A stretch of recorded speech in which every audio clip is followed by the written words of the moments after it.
Might check 1 2, might check 1 2, might check 1 2, might check 1 2, might check 1 2. What's going on, people? What's going on? Apologies for the delay.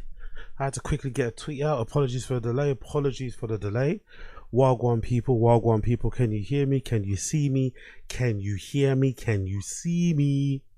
What's going on, people? What's going on? What's going on? What's going on? What's going on? What's going on? What's going on? Random show settings, random show settings, random show settings, random show settings, random show settings. Wagwan people, Wagwan people, Wagwan people. Talk to me, talk to me, talk to me. Talk to me, talk to me, talk to me. If you can, talk to me. What's going on, family? What's going on, family? We're back. Random show settings, random show settings, random show settings. Pick up everybody tuning in. Appreciate all of you. Let me get my phone up and running as well. Get this on the right account. So I got something to observe on this side of things. Bing bang boom. Cool. All ready to rock. All ready to rock. Pick up everybody tuning in. I appreciate you. Apologies for the delay. But I was getting things sorted out on my end. Hopefully you guys are okay. Hopefully you guys are okay wherever you guys may be. 1 second. Get this to load. What's happening here? Integration with Crick is there. Cool. Let's get this over here. So I've got all my stuff set up. Alright, cool. I think I should be ready to roll now. I think I should be ready to roll right now. So yeah, big up everybody tuning in. Appreciate all of you. How you all doing? How you all doing? How you all doing? What's going on? Big up Young God Vibes, Booth McGee, Addy Z, Carlo. Big up Ali, Illusionary Commission, Johnny Sneak. Johnny Sneak, smile, we can't see you. Get what? Johnny Sneak, get what? Big up KP, big up Coiler, Wagwan. Somebody bumped the Wi-Fi router, it's hilarious. Big up NJ Ranger, what's going on, my guy? Jordan Ray. Gamebred Footballer, what's going on, brother? Chris Mack, what's going on? What's going on, everybody? Silver Ranch, I see you. What's good, what's good, what's good? Happening. So, today's show, we'll mostly go over Tfatk. We'll do a Tfatk watch along today and a couple other clips as well. And then we're going to hop over to Kick and complete another comedy special. This time I'm going to do Bert. So we're going to jump over to Kick after the stream's finished. It probably won't be too long, this stream. Maybe about 2 hours, maybe about 2-3 hours. And then jump over to fucking Kick and complete the Bert Kreischer watch along. All right, so you can join me on Kick after the fact and we can go in there. All right, so we got about 2 to 3 hours to go. So appreciate you. Big up everybody. Well, I'm gonna leash you, man. I hope you're good, brother. Booth McGee, I see you. Big up everybody in the stream chat. Appreciate every single one of you. This is day 3, by the way. I need to make a post, but I keep forgetting. I probably should make a little standalone video. But this is day 3 of my 30-day marathon within the month of April. I'm planning or hoping to get 500 members within this 30-day marathon, streaming every day on this particular channel. So if you want to join and be a member, the link is down below in the description. Join, become a member, and I will make member-only content throughout the week available for you guys. I'm still deciding what to do, but there should be a video coming at the end of this week. So join, become a member, all that good stuff. Really, really, really appreciated. Yeah, I appreciate you, those of you that joined to become a member. If you don't want to become a member, that's okay too. Just make sure you like the stream. That's all I ask. If you don't want to become a member, I get it, but just like the stream. That is mandatory. Like the stream. Give me that bit of a like. It takes you 2 seconds, if that. Let people know you're liking the show. That'd be greatly appreciated. Anyway, let's jump on in. Let's go straight in. Sorry, something in my mouth. And let's go straight into Tfatk. Let's not waste any more time because I've been making you guys wait for ages, right? So, oops. Let me get my headphones all sorted out as well. Bear with me a second here. Let me get all my settings done. Boom, ready to rock. And let's get straight into the Tfatk. Brother Muzone, is Malik stand up better than Brandon Schwab? Yeah, damn, you guys heard it already. I wanted to play this clip. Big up Ace Boys. Let's play this clip. Before we get into Tfatk, let's play to this clip. Big up Ace Boys. Malik B was on there actually. Malik B was on the Ace Boys stream and he was asked a very specific question, right? Malik B, former host of Tfatk, was asked a very specific question. Listen to this. Brother Muzone, is Malik stand up better than Brandon Schwab? Look at the looks. Look at the look. Is it though? Is it though? Is it though? Is it though? Look at his face. Malik's like, what? How dare you? Malik's like, what? How dare you? Of course my sound's better than fucking Brandon. Look at him. How dare you? One more time, one more time, one more time, one more time, one more time for the top. One more time. Brother Muzone, is Malik stand-up better than Brandon Schwab? Oh. Yeah, for sure. You got that right here. Brandon Schwab, UFC dude, right? Yeah. I used to be on that podcast. Oh. Yo, like that might be something related to that podcast, but I don't know. That's I don't crazy, know, bro. You got it. Following the following still be following you, bro. Whatever you. Hey man, move the mic like between y'all a little more. My bad. Oh. you don't fuck with him no more? Nah. We didn't end on great terms.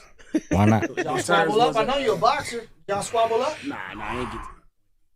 Oh, so you was on his podcast? How long was you on there? For like a year during the pandemic. Oh, okay. And then if you fell out. Yeah, because he wanted me to sign the NDA, and I ain't signed it. And we're in his group chat. They were talking crazy, and they was like, "Oh, okay." Just they were saying some things because during that pandemic, everybody was really getting canceled. Homie Jeff Garland, Brian Callen, Chris D'Elia. What other comic? Like that Me Too came out, and on the road they were doing some shit. Yeah, some Diddy shit. Man, worse. I don't really want to. Worse. Nah, I ain't worse. We gotta sign the NBA shit. It was freaky dicky. It was some shit. But y'all doing like a traveling podcast? No, we're actually stand-up comedians. So what we'll do is we will be on the podcast and talk, and then we'll go to Brendan Schaub shows. And I was the host. The other black guy was the feature, and Brendan Schaub was the other black guy. Yeah. So we'll talk about it. We'll have a podcast like this, but we'll just talk. And one day, they said something, and things went left. Yeah, I ain't want to sign an NDA. He was like, "All right, well, don't come back." Sure thing, boss. Damn. Yeah, he like beat it, nigga. That's crazy, man. That's fucked up, man. That's fucked up. All right, well, I mean, shit. I still don't understand how all these years later, big up Malik B. I still don't understand how all these years later he's still so coy and refuses to kind of spill the beans on what happened. And kind of give powerful bunch. Yeah, big up Angel Angel, appreciate you. Me Too had zero to do with the pandemic. Malik Q, cap emoji, That's what I'm saying, like, how can I say this? I understand his hesitancy not to trash Brendan in sort of like a professional courtesy type of thing. I also understand his hesitancy not to trash Brendan because, we are a fun bunch, all of us, but we are full of psychos, as are the homeless cats over there on Reddit. So he doesn't want to maybe kick the hornet's nest and get people to come after him because if you guys remember the law correctly, towards the end, or when it ended, he did kind of end on bad terms with the homeless cats too, because he was trying to get that channel he was on up to a certain subscriber amount, and he said if you get the subscribers up to this amount, then I'll spill the beans. Then when he got to that amount, he didn't spill the beans. So the homeless cats don't really like him either, right? I think mostly because of that, and sometimes he was talking, in circles, not being really clear. But I just think you have to decide to be one way or the other. You can't be in the middle. So if someone's asking you a question about Brendan, you have to be like, yeah, I'm not talking about that guy. Next question. You can't give an answer that's not really detailed, or that's a bit vague, or that's lacking in, or that's a bit of a lie, and then think that's okay, but then also not want to talk about it. Either you talk about it or you don't talk about it. That's what I'm saying if I'm Malik. Either you talk about it or you don't talk about it. And I'm really confused why he gives Brendan the professional courtesy, because Brendan doesn't give that to him. He called him a random.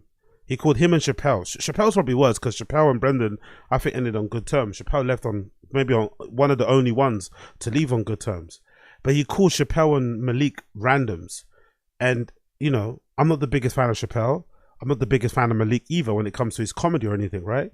But you can't call them randoms, bro. Like, they saved Tfatk. Like, they're the ones that saved it. There was a period, and I remember this precisely because I was on the Reddit, and I've been on the Reddit since the day it fucking started.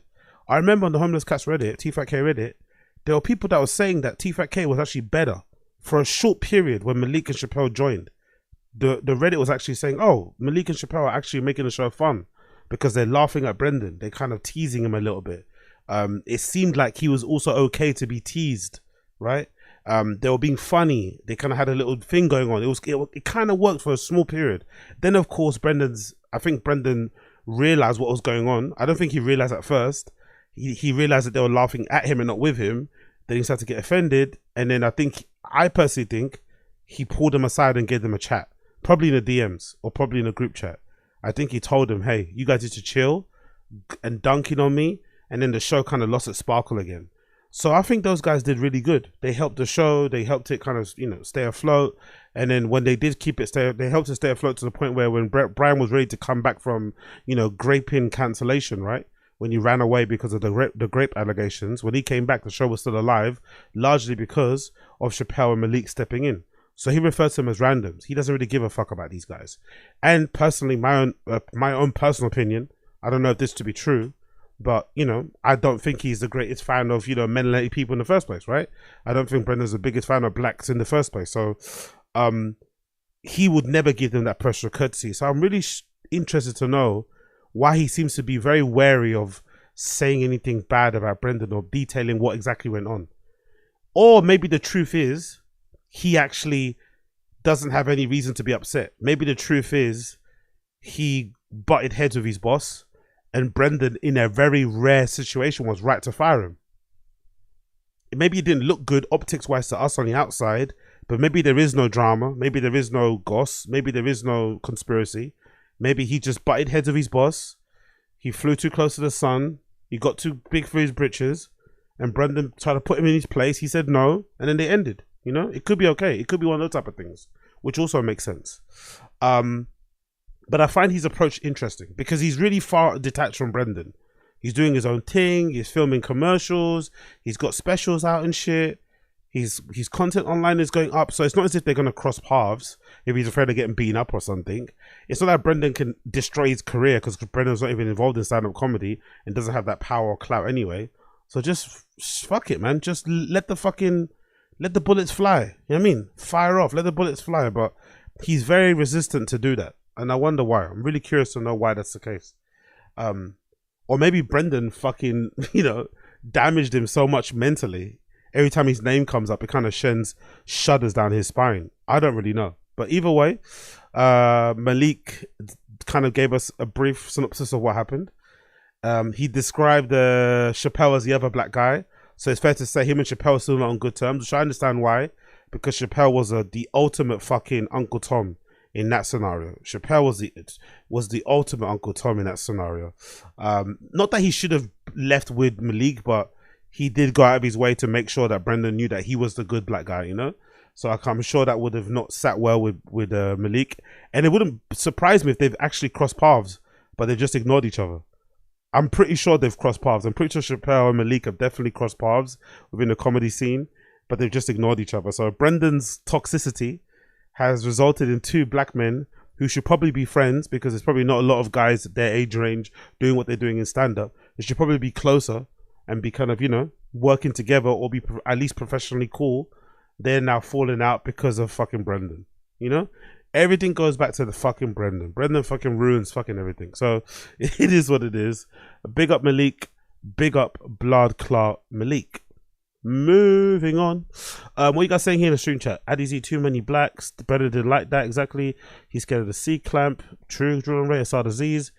That's still nicer than what I call Chappelle. Big up the Asar disease. Ruben Rivera. Ace Boys went in more on Bapper than he did. Exactly, Ruben Rivera. Exactly. Younger Vibes. I have a feeling Bapper is going to go full racist about Austin McClef next. Tfatk. Yeah, maybe. I doubt it though. I think he's aware of his sponsors. He's never going to go full mask off, I don't think. Brendan also has 0 brown friends, or does he? Yeah, Brendan doesn't have any brown friends. No. He's a white guy. He's a white guy through and through. White guy through and through. I think the two of them have dirt on each other and don't want to take it there. Oh, that's good, Asar Aziz. I believe that. That could be true. That could be true. Rampage thought Papa was black. Okay, cool. Let's move on. Next clip, courtesy of the American Redact. So during the latest episode of Kill Tony, what is the one? This is the one. Why Tony Hinchcliffe hates Anthony Jeselnik. Big up American Redact. Big up American Redact. So during the latest episode of Kill Tony, Tony Hinchcliffe threw some pretty passive-aggressive shots at Anthony Jeselnik and his comedy routine, criticizing him for various things that Tony ironically does himself, like taking too long to get to the punchline, making fun of others instead of himself, and revolving his comedy around made-up characters. By the way, I'm super happy. Like, Anthony Jeselnik's comedy is not always for me, right? Anthony Jeselnik's comedy is not always for me. But I am super, super happy he exists. I'm super happy there exists a comedian who isn't licking the asses of fucking Rogan all the time. Who's kind of got his own opinions, doesn't suck up to Rogan or his friends that much, and just does his own thing. I'm happy Anthony Jeselnik exists. I'm really happy he exists.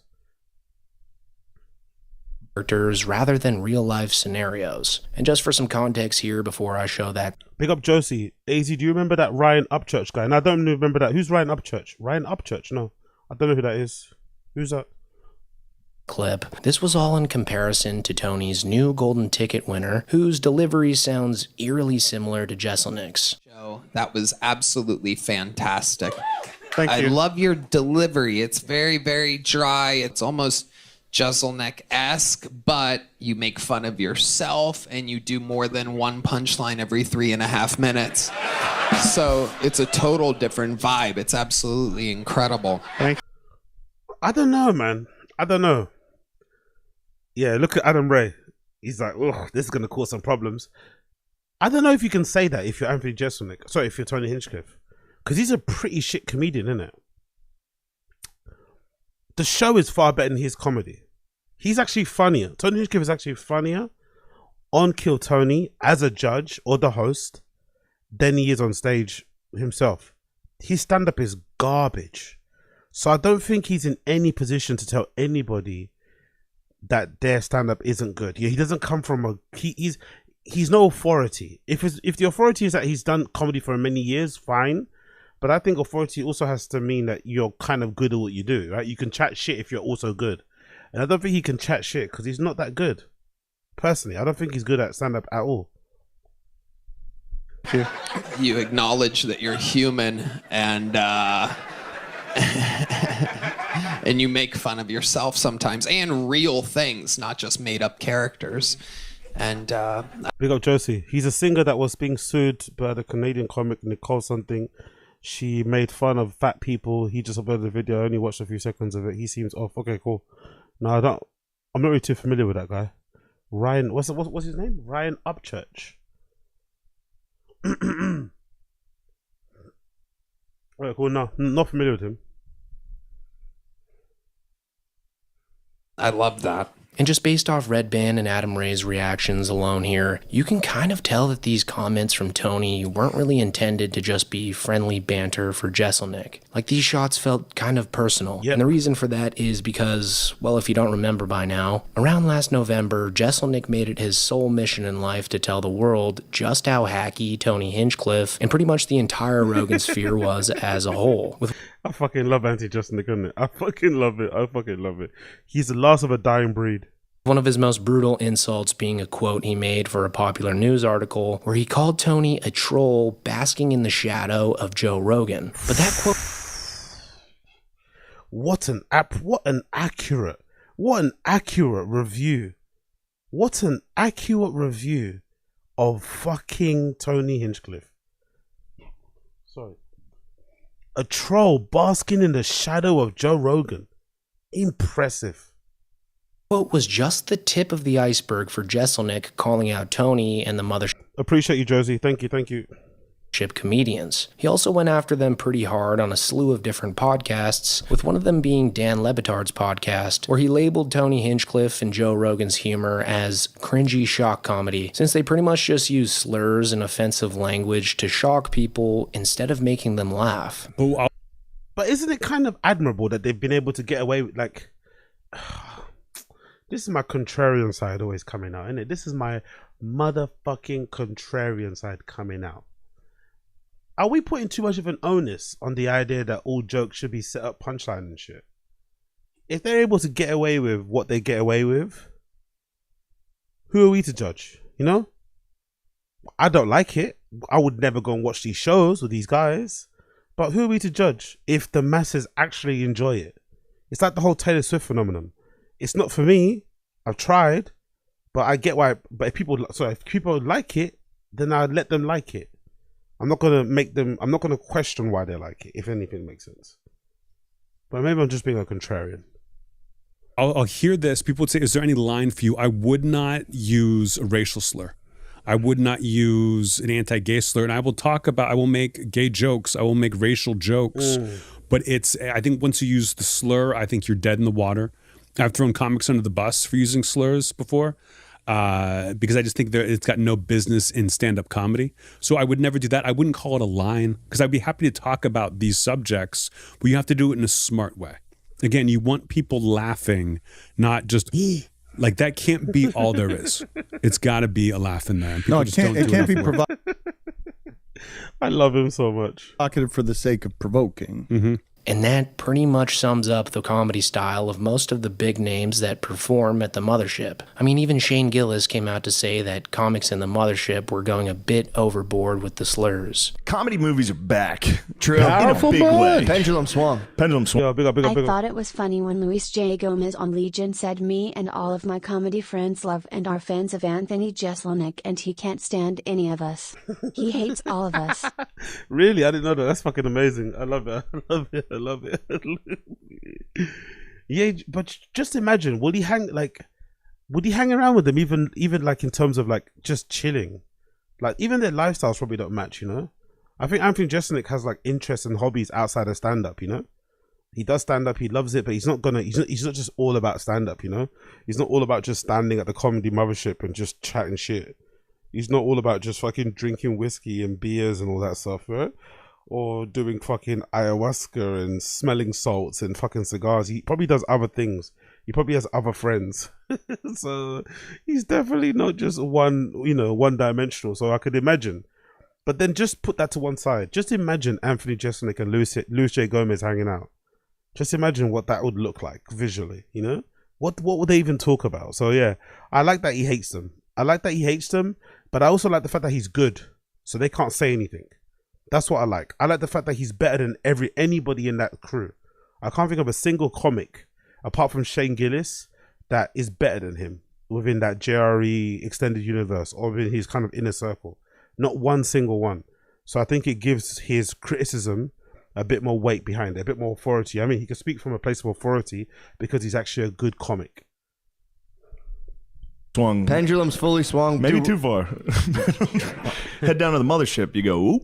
Yeah. Pendulum's maybe swung a little too far. Not everyone has to say it. True. Every single set. So in that Dan Le Batard podcast, Jeselnik goes on to say that he's simply just embarrassed by these guys. Because as provocative as all the Rogan comedians are, as soon as someone has an issue with what they're saying, they get all sensitive and pissy about it. But they're not even provocative. I will push back a little bit with that American Redact. I don't think they're provocative at all. They're loud, they're rambunctious, they're bombastic, but I don't think they're provocative. What do they say that's provocative, really? None of them say anything worthwhile, anything that resonates, anything that causes discussion, anything that kind of challenges your pre-held beliefs or whatever it may be. I don't think they're provocative in the slightest. They don't even have provocative takes. They're just ill-informed, dumb, you know, for the most part. They don't even have provocative hot takes, I don't think, personally, but I could be wrong. Which to Jeselnik is an embarrassment. And if you're provocative for the sake of being provocative, which again, okay, you can't complain about it. You can't say, you can't be provocative for the sake of being provocative and be like, why aren't you laughing? You guys don't fucking get it. Like, that's what embarrasses me about modern stand-up comedy is the complaining from people who are just so clearly trying to provoke. Or the people that complain about cancel culture, the people that talk about cancel culture and say how they can't be cancelled, then when they get cancelled, they start crying. Do you get bothered by the comedians that are complaining about what the present climate is? I'm embarrassed by it. Mm-hmm. And that's I don't. It doesn't bother me so much. I mean, it just feels like, why are we complaining? And I really think the final straw that did it for Jeselnik was when Tony bombed at the largest Trump rally of the year, where he performed the same shock comedy that Anthony Jeselnik was referring to in the Dan Le Batard podcast. And just in case you forgot, this is when Tony referred to Puerto Rico as a floating island of garbage and made additional derogatory remarks about Latinos and other racial and ethnic groups. It's really interesting that the Republicans nowadays, anyway, at least, they're kind of like the party of like, say what you think, say what you think, no filter, facts don't care about your feelings, right? Everyone kind of, says all that sort of shit. They're the opposite of woke. It's a bit of an accomplishment when even the people in that party are like, nah, you're doing too much. When you get on stage and you somehow make the Republican Party, people that tend to lean that way, or people that would describe themselves as right wing, who are kind of, not the biggest carer of people's feelings, they say, you know what, you're doing too much. That's when you know you fucked up. Then when they say you're doing too much, that's when you know you fucked up. So after that entire disaster, Jeselnik kind of wanted to space himself away from the whole Rogan comedy world. So he additionally went on to his own podcast to speak about it, stating that Tony's ego has gotten completely out of control ever since the roast of Tom Brady, which I am totally not taking any credit for. I didn't know that one. Speaking of Trump rallies, does anybody want to ask me about Tony Hinchcliffe? Does anyone want my opinion on that one? Yeah. What did you think for the week where Tony Hinch? By the way, I love that. I love that way of being petty and of causing drama and of having a hot take and purposely want to piss people off. Do you want to ask me about just introducing the topic yourself, and then because you know what you want to say, you want to rip someone a new asshole, so you just introduce the topic yourself. Fuck it, let's go. Hinchcliffe was getting shit on, but then it didn't matter at all. I think it was very funny. Again, in a way of not the way Tony wanted it to be funny. And no one mentioned it. Everyone's like, that joke was out of bounds, that he shouldn't have done that. I think that as a comedian... That's a big insult, isn't it, for a comedian? It was funny not in the way Tony intended it to be funny. It's probably one of the greatest insults, or one of the horriblest insults, right, that you could ever receive as a stand-up comedian. It was funny, but not in the way you intended it to be funny. Ouch. Comedian, especially.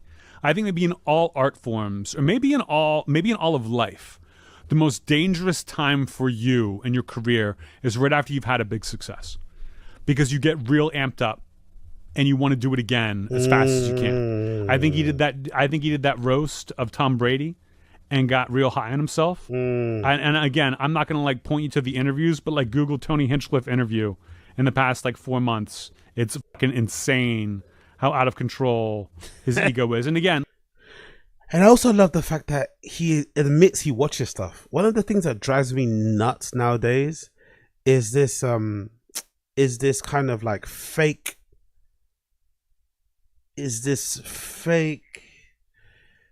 ambivalence, right? It's this fake unawareness. It's this fake uninformed thing that people do, where they pretend, oh yeah, I didn't hear that, I didn't see that, I didn't hear that, I didn't see that, someone just told me, my assistant, bitch, you heard it. And if you didn't hear it, maybe watch it so you can form your argument against it, so you have something to say, or so you can kind of strengthen your resolve. It can be your fuel that can drive you forward. I love the fact that Jeselnik obviously has a personal grudge against Tony Hinchcliffe, but it's also, he's speaking from a professional point of view of hey, this guy's getting a bit high off his own supply. I've watched a couple of his interviews. I watched a few of his interviews, and I've noticed that his personality is starting to ramp up a little bit. He's starting to do some he's starting to do some rather annoying things. He's coming across like a bit of a douche. Powerful bunch. Yo, big up Assad. A little theory I have, the beef between Tony and Jeselnik also has to do with them both being roast comics. Roast of Trump, roast of Snoop, etc. Jeselnik is better and he thinks Tony's a hack, but there's a competitive extra edge here between them. Yeah, no, for sure. But I also think personality-wise, they don't mix. They're like oil and water. I think the competitive thing is true, but personality-wise, how they talk and communicate, they're like oil and water. They would never mix anyway. They don't have the ability. I don't think they would ever be friends outside of stand-up. So I think that's also another edge to it. Because Jeselnik also he doesn't get along with Tim Dillon, you know? Tim Dillon has said many times on his podcast that he's very aware that Jeselnik that doesn't rate him and doesn't really think that highly of him either. And you could imagine, I wouldn't imagine Tim Dillon and Jeselnik either being friends. So it might be competitive, but I think it's more sort of personality. That's my gut feeling. I think it's more of a personality thing. And like, you're a performer, you get that out of control ego, ride the wave, enjoy it. It was disastrous from a like of what you. Yo, big up Sal, big up Saul or Sal Madrigal. He thinks he's deep, but he's just a clown like all of them. I think that's his point, though, isn't it? I think his point is that he knows he's deep. Oh no, so he knows he comes across pretentious. He knows he comes across maybe, you know, a bit of a pseudo intellectual or whatever else it may be, but he doesn't pretend not to be. He doesn't pretend like it's not the case. I think what he's trying to say about these comedians is that they try and come off like they're the everyman, but they actually come across more wanky and they're incredibly egotistical and big-headed, you know? But I could be wrong.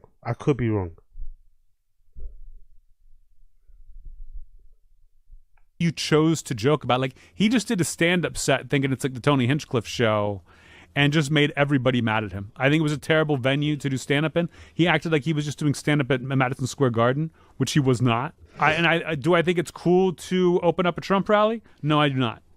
Do I think it's cool to open up a Kamala rally? No, I do not. Neither of those things are cool, especially not Trump. Nothing to do with Trump is cool. But to push back on Jeselnik a little bit here, stand-up isn't really cool, is it? I think these guys have done irreversible damage to stand-up. Stand-up is not cool. I think some stand-up comedians can be cool, but mostly cool on their podcasts. But I don't think the profession is cool. You know, I don't think culturally people look at stand-ups and think they're cool. I don't know. Maybe I'm wrong. I think these guys have actually done irreversible damage to stand-up, to the point where now, myself included, I've come away thinking like stand-up doesn't work as a televised medium. You have to be in a room. Like, no specials really hit like that, you know? They're all a bit shit. And I'm wondering, are they all shit, or is it just really hard to laugh at this sort of shit when you're sitting at home? Especially when you've heard the person's voice a million times before and you maybe heard some of the premises before as well. Like, I'm anticipating Tim Dillon's special that comes out in April. I'm going to do a reaction to that on my Patreon, definitely. It's coming on the 15th. I'm anticipating that special is going to be terrible. I listen to a lot of Tim Dillon. He's one of my favorite guys in stand-up. But I'm anticipating I've probably heard a bunch of the premises on his podcast or on his Patreon or him guesting on other places, because these guys just don't have the ability to sit down and write things. Maybe because they're so busy. Maybe, I don't know why else it could be. But I'm anticipating even him, a guy that I rate, Tim Dillon, I anticipate his special will be terrible. I think these guys have just done real damage to stand-up, and I don't think it's ever going to get reversed. And I think inherently, there was a time when stand-up was cool, but I think nowadays it's not cool. And I think he did a bad job of being like, I'm going to kill with these edgy jokes. You're not there for that. Man, that's our boy, Anthony Jeselnik. I mean, it might be a stretch, but I love the thought that he might have actually watched my video on Tony Hinchcliffe that summer. Yo, big up Z. Nope, Dane Cook was probably the first getting girls from it when he started. They want to be like that accent. But I don't even think Dane Cook was cool. Maybe he cool in America, but I never thought Dane Cook was cool. Maybe you guys can agree or disagree. But Dane Cook was very popular. I get it. All the girls loved him. He fucked a bunch. He had made a bunch of money. He was really famous. But I never thought Dane Cook was cool, personally speaking. Because what he said here was kind of what I touched on in that video. Like, Tony Hinchcliffe's ego completely exploded after the roast of Tom Brady, which was arguably the height of his career. And as Jeselnik referred to... Is that lion interview, right? Is that the lion one? Is that the interview where he talks about being a lion? I think Jeselnik is right, man. The interviews after that Tom Brady roast one, he was flying so high. Lion. Tony Hinchcliffe is a joker. roast of Tom Brady, which was arguably the height of his career. And as Jeselnik referred to, during all the interviews that Tony did after the roast, you could just tell that he was high on the essence of his own farts, especially in that one episode of Two Bears, One Cave he did right after the roast, where Tony was acting kind of like a god amongst men with Tom Segura and Bert Kreischer. To be fair, he had every right to do so, because Bert Kreischer and Tom Segura's sets were terrible. He had every right to feel like he was a god amongst men, because those two did their set together. They worked as a partnership. They worked as a duo. They worked in tandem with a screen, a PowerPoint, and they still fell flat on their faces. So Tony Hinchcliffe has every right to let his nuts hang in front of Bert and Tom Segura. I don't, maybe I'm being a bit too charitable here, but I think so. Sure, especially since Tom and Bert bombed at the roast in comparison to Tony's set. Sent them a script. They send their script, like their punch-up script. Right. Combine the two. Yeah, you're like, that's good enough. Kind of. That's great. I'll tell you what. No reason to work. Oh, big up Ruben Rivera. Eddie Murphy was cool until he did Party All the Time, bro. I used to love when I used to play in pubs and shit. I used to love DJing and playing fucking Eddie Murphy Party All the Time. That and fucking Rod Stewart, Do You Think I'm Sexy? Back to back. Oh, the party gets fucking turned, bro. Fucking turn when you play that shit, bro. Honestly, the party gets fucking turned. I swear to God. Work on this anymore. It's just the most watched thing ever. First and foremost, all you should be saying is thank you, Bert and Tom, because without us, it is a bunch of people doing the exact same thing. Right? Like we broke up. We definitely. Yeah, thank you it to was Kim like. Kardashian. What the fuck? What a way to frame bombing. Well, at least you did something different. You still bombed. That's not a good thing. You can't now claim you did something different. Like, yeah, different. It bombed. It was a comedy up until you guys started. Then you guys got to really change the tone a bit. You had to make everybody appreciative of laughter. I had no idea. Wow, Bert didn't laugh, did he? I didn't recognize that. Bert did not laugh. Bert didn't take that well. Tom is, but I didn't recognize it. Now watching it back again, Bert didn't laugh once. I didn't hear him squeal. I didn't see him smile. Yeah, he didn't take that. He didn't take that too well. Bert was not happy. Tom seems okay with it. Bert doesn't seem too okay with it. Jesus Christ. Yeah, I told him this. I'm still living in oblivion. I had a blast. I think we did great. I've not met one person that did not like what we did. So yeah, as you can see in that clip, pure. He's doing the fucking what kids do. No. You can't get him covering his eyes and covering his ears and fucking screaming as loud as possible. I love it, man. I love it. No, sorry, but putting his fingers in his ears and closing his eyes. He definitely doesn't want to know anything. Hinchcliffe was completely on top of the world in that moment, but just like a shitty meme coin does after soaring to the moon, Tony's ego got rug pulled into oblivion in one of the most embarrassing moments of his career at the Trump rally. Like, I'm pretty sure that was the only moment during... Hey, yo, Koila, playing that back to back as an act of terrorism. We'll call it Interpol. You're dumb, bud. You don't want to know what the third track is. You want to know what the third track is after that. You start off playing what do you call it? You start off playing Party All the Time, because you want it to go up and down. So you start playing, because Party All the Time, I think BPM is like 126 or 130 or some shit. You play Eddie Murphy Party All the Time. Then you put Rod Stewart, Do You Think I'm Sexy? Do you know what the third track is? Pharrell Williams, Happy. You want terrorism? Pharrell Williams, Happy. You play that in a pub. You play that in a pub full of fucking mums, full of fucking dads and granddads, with fucking carpeted floors and beer stench all over the carpeted floors and piss and people eating fucking overpriced Walker crisps. It goes off. It goes fucking off. DJ Cantino on the ones and twos. Wheel it. During election season that actually united Democrats and Republicans alike. Like recognizing that Tony's a hack was the only thing that brought them together. So on top of that entire shitstorm that happened to Tony, for him to see Anthony Jeselnik publicly tear him to shreds like that on multiple occasions, I mean, that might have been a bigger blunder to his ego than anything the mainstream media ever had to say about him. Because, like I touched on in other videos in this channel in the past, the only opinions that these Rogan guys care about is that of other comics or successful people. Like, even if you have a PhD in your respective field, you're still a part of the working class. You're poor, and therefore, what you say simply does not matter to them. That's so true. That is so fucking true, isn't it? That is so fucking true. Which is also why they respect so much millionaires and celebrities and shit, right? Like, it doesn't matter if you're an expert. If you're an expert but you're a lecturer, it doesn't matter in their case because, yeah, you're just a regular person. Go fuck yourself. You don't hang out at a green... You're not in a green room, right? You're not flying private. So who gives a fuck what you have to say? But as soon as you fly private, as soon as you got your own fucking channel, you got a big Instagram following and shit, you know... That's when you could be listened to. That's when you're respected. So Anthony Jeselnik is pretty much enemy number one for the entire Rogan sphere. And honestly, I think he prefers it that way. I mean, it was literally one of the talking points in his newest stand-up special, where he basically mocked the way that all the mothership guys complain about cancel culture, while at the same time saying jokes that are just provocative and not actually funny. I'm against cancel culture.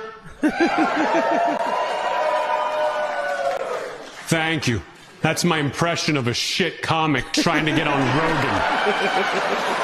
In 20 years of stand-up comedy, I've been asked the same questions over and over and over again. The question I get asked the most by far is, Anthony, what do you think about cancel culture? Does it make you mad? Aren't you scared? What do you think about cancel culture? So let me be clear. I don't give a fuck about cancel culture. What I am sick of are comedians complaining about cancel culture. Yes. It's not that hard. Do your job. Exactly. And yes, I did mention Joe. What a line. What a line. It's not that hard. Do your job. It's not that hard. Do your job. It's so true and apropos. And you know what's really interesting about that line? They ruin stand-up comedians because, no, Joe Rogan and his crew ruin stand-up because they tried to equate working hard as in being good. They equated doing sets and reps as you're like a high-level comic. The more often you went on tour, how often you released stand-up specials, that was all important to like how high level of a comic you were. Not the things that you said, not the quality of your work, not how much people were laughing, not how well received it was by the reviews. No, it was all about how many shows you could do, how many tours you could do, how many specials you could drop. So if that's the case, and that's what's really important, then why the fuck do you care about cancel culture? Just keep fucking dropping shit. You say you work hard, but then when it comes time to work hard, guess what? They're not working hard. They like to speak about working hard, but they don't like to actually work hard. What things that matter anyway. Joe Rogan, guys, do not get me wrong. I like Joe. Joe's my friend. Joe's a good guy.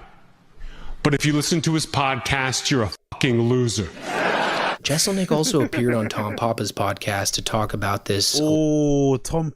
I wonder if that's why Tom Papa's got benched recently. I wonder if that's why we don't see Tom Papa on Rogan's podcast as often. Because Papa was like an integral part of Rogan. He'd always be on there with his fucking sourdough breads. But we don't see him on there as often. I wonder if Rogan gave it, is giving Tom Papa the cold shoulder now because he's platformed Jeselnik. A little bit more in depth, which sheds a little bit of light on Jeselnik's opinion on this whole Rogan crew, because he basically says that comedians need to be individual thinkers, and the groupthink kind of echo chamber that the Rogan sphere is in right now is approaching comedy in a really different way, which Tom Papa has to agree with. But I hate people complaining about cancel culture. I hate comics complaining in general. It's the second comedy boom. It's not going anywhere. People are making more money than ever before. And Dave Chappelle, who's won every award in the world, is complaining that cancel culture is making his job harder. It's like, your job shouldn't be easy. If you're going to make that much fucking money, like, hey, maybe it should be a little hard. You know, I got no issue with that. Bars. Maybe, if Netflix are giving you 60 mil for free specials, maybe you should sweat a bit when you're writing jokes. Maybe your heart should beat a bit faster when you're on stage about to go into your 79th fucking trans joke. Maybe you should be a little bit worried. That's the price of admission. You're gonna be okay. You'll be alright. But I'm the same with DJs. I absolutely detest DJs who complain about social media. I've been hearing it a lot recently, in recent times. I've been seeing a lot of DJs, especially bemoan the fact that even recently, that fucking Carl Cox guy basically saying that DJs aren't practicing enough. They don't have enough time playing in clubs. They're not all this sort of nonsense. Like, brother, you guys play the same sets every fucking year. You get booked to the same places every fucking year. You play to the choir every fucking season, every festival, every club gig. The kids are coming up in a different way. They're promoting themselves on social media. Maybe they've got a gimmick or two that they kind of run with. I don't see a problem with that whatsoever. It's a changing landscape. Everything's changing, so people are adapting and shifting around it. The old guys, they like, it's the same with stand-up. Like, those guys don't even have to, like, Rogan doesn't need to put out clips of his stand-up. He's perfectly fine because he's super famous podcaster, but those guys have got it good. If you're a young comic coming up now, like, imagine how hard it is to cut through. Imagine how hard it is to cut through the noise as an up-and-coming stand-up comedian now. Part of me thinks if you're an up-and-coming stand-up comedian now, to cut through the noise, you might be better off just like not putting up any of your fucking material online, you know, just to kind of stand out a bit. You might be better off just like not putting out any material of yours online, and then just, you know, whatever, maybe having a once-a-week podcast. It's not every fucking day. People have something to look forward to. And that's about it. And putting clips up of your podcast on your fucking, you know, Instagram or whatever, but not of your stand-up at all. Zero. Just go on road and do it in real life, but don't put any of your material up online. That might actually help. Who knows? But I don't know, man. I don't blame a stand-up comedian now. If you're a woman and you got big tits, I don't blame you for going on stage in a fucking bra top. Like, do what you need to do to get attention. Because nowadays, especially with Rogan's crew taking up all the fucking limelight, taking up all the fucking spots, you know, cannibalizing and whatever else it may be, every fucking scene, it's no surprise some of these comedians are fucking struggling out here. It must be so hard. So whatever they do to fucking break through, let them fucking do it. And those guys aren't complaining too much, even though it's been made 10 times harder for them because Rogan told everybody to start a podcast and do stand-up comedy. So there's a million people out there still trying and shit. So yeah, I find it all rich. I find it all rich coming from these guys because some of them have it so good they don't know it. And I guess, you know, when you don't know you have it good, the next thing you do is complain. The next things you do is complain. I love that line. You're a comedian. Do your job. It's just so perfect. I think it's kind of groupthink, and I'm surprised that I'm attacked by saying cancel culture is not a thing. That people that just not parroting what every other comic is saying would somehow be seen as treasonous and not as an individual. Like, I have my own thought. I think cancel culture is a thing in stand-up, but I don't think any of these comedians say anything that's actually worth getting cancelled for. Like, when has a comedian said anything as dicey as what Kanye said? And Kanye's not a stand-up. Like, I can't think of a comedian who said anything as divisive as what Kanye's been pushing out recently. Not one. So they want to talk about cancel culture, but none of them are willing to go that far, you know? So what cancel culture are you talking about? Are you talking about, oh, I don't like fucking gender neutral bathrooms and shit? It's like, yeah, that's, you know, you're not going to get cancelled for that, right? I mean, you're not going to get cancelled for saying that you don't want fucking trans men in fucking women's sports or whatever. You're not going to get cancelled for that. You're really not. But if you say the stuff that Kanye did and you push it to that extent, maybe. But they're not saying that because they're all scared. Understandably so. But, like, you know, come on. Complaining about cancel culture, you're not saying nothing worth getting cancelled is fucking ridiculous. Right, I don't exactly. like, and I would be way more successful. And I'd have way more money if I did complain about cancel culture. If I went the other way that a lot of these guys go. And I think it's stupid, and I'm happy to fight about it. Yeah, that's a good point. They're getting cancelled for grape. They're not getting cancelled for actually saying anything worthwhile. They're getting cancelled for things that they should probably be arrested for and thrown in prison for. But luckily for some of these stand-up comedians, they're rich and they have the resources to afford good representation. And some of them are lucky that Father Time is on their side, so they can't get convicted for the crimes anyway. So they get away with the crimes that they should get cancelled for, but they still complain about cancel culture because some people on the internet don't like the things that they said. Boo hoo. Boo fucking who. Yeah. I think it's good for comedy when two comics are at odds or talking shit on each other. I think it's good for the art form. Yeah, but now proves everyone's it. got to be friends. Right. You've got to worry about what Joe thinks about these things. Yeah. And have Joe mediate fights. And I like Joe, but I don't get the whole like stand-up comedy. I got into it because you get to do it by yourself. Right. You go on. You wanted to go in there, but he resisted. You wanted to go in there. It's like, I like Joe, but I don't get this idea that he's like fucking Mother Teresa or some shit. Like, cool, he's got a cool podcast. I like sitting down and talking to him sometimes. And he's a fun guy, good chat. He sometimes will get you a steak and a fucking glass of wine if you hang out with him long enough. But it's this idea that his comedy's Oprah is like obscene. It's ridiculous. He wanted to say something so badly, but he did well. He reined it in there. He reined it in. Stage alone. Yeah, with your audience. Yeah. So these let's get a group together. I never understood it. I know, I'm the same way. I have a real hard time with it. I don't want to be a part of a club. Big up Z. Joe does enjoy when they come kiss the ring. Let's be real. I don't mind that though, brother. I don't mind that. That's one thing about Rogan I'm willing to defend and down the hill. I still think that he's the best person to do the job that he's doing. I think if another comedian had the success, fame, and riches that Rogan has, they wouldn't be as willing to share it with everybody.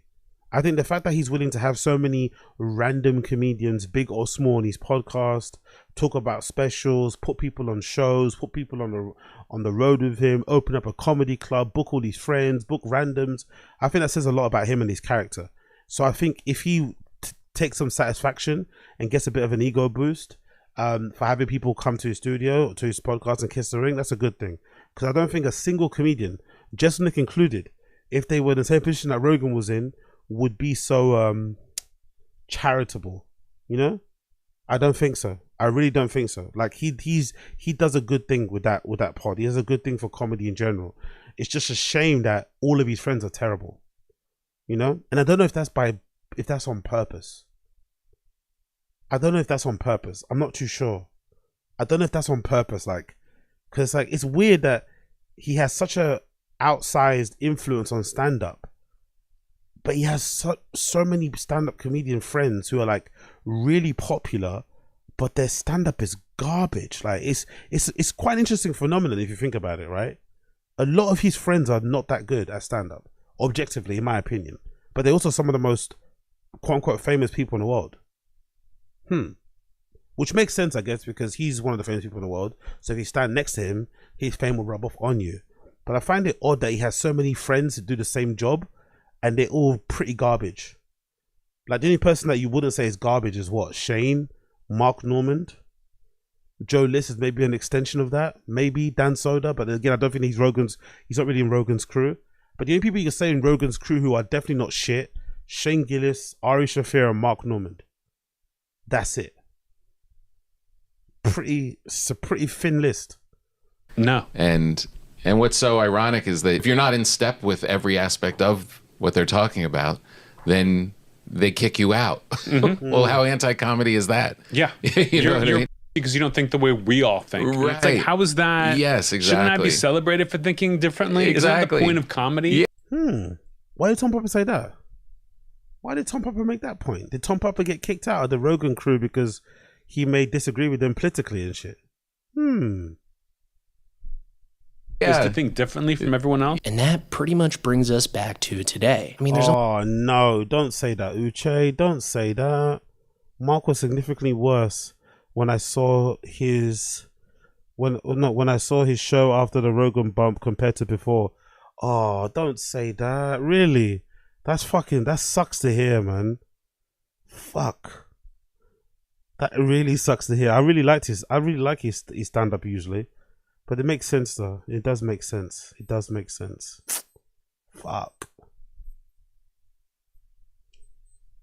There's almost no way that Tony didn't catch wind of everything Jeselnik had to say about him and his dearest friends. So now that his newest golden boy sounds exactly like Jeselnik, a bunch of Oklahoma troglodytes. I'm going to take your word for it.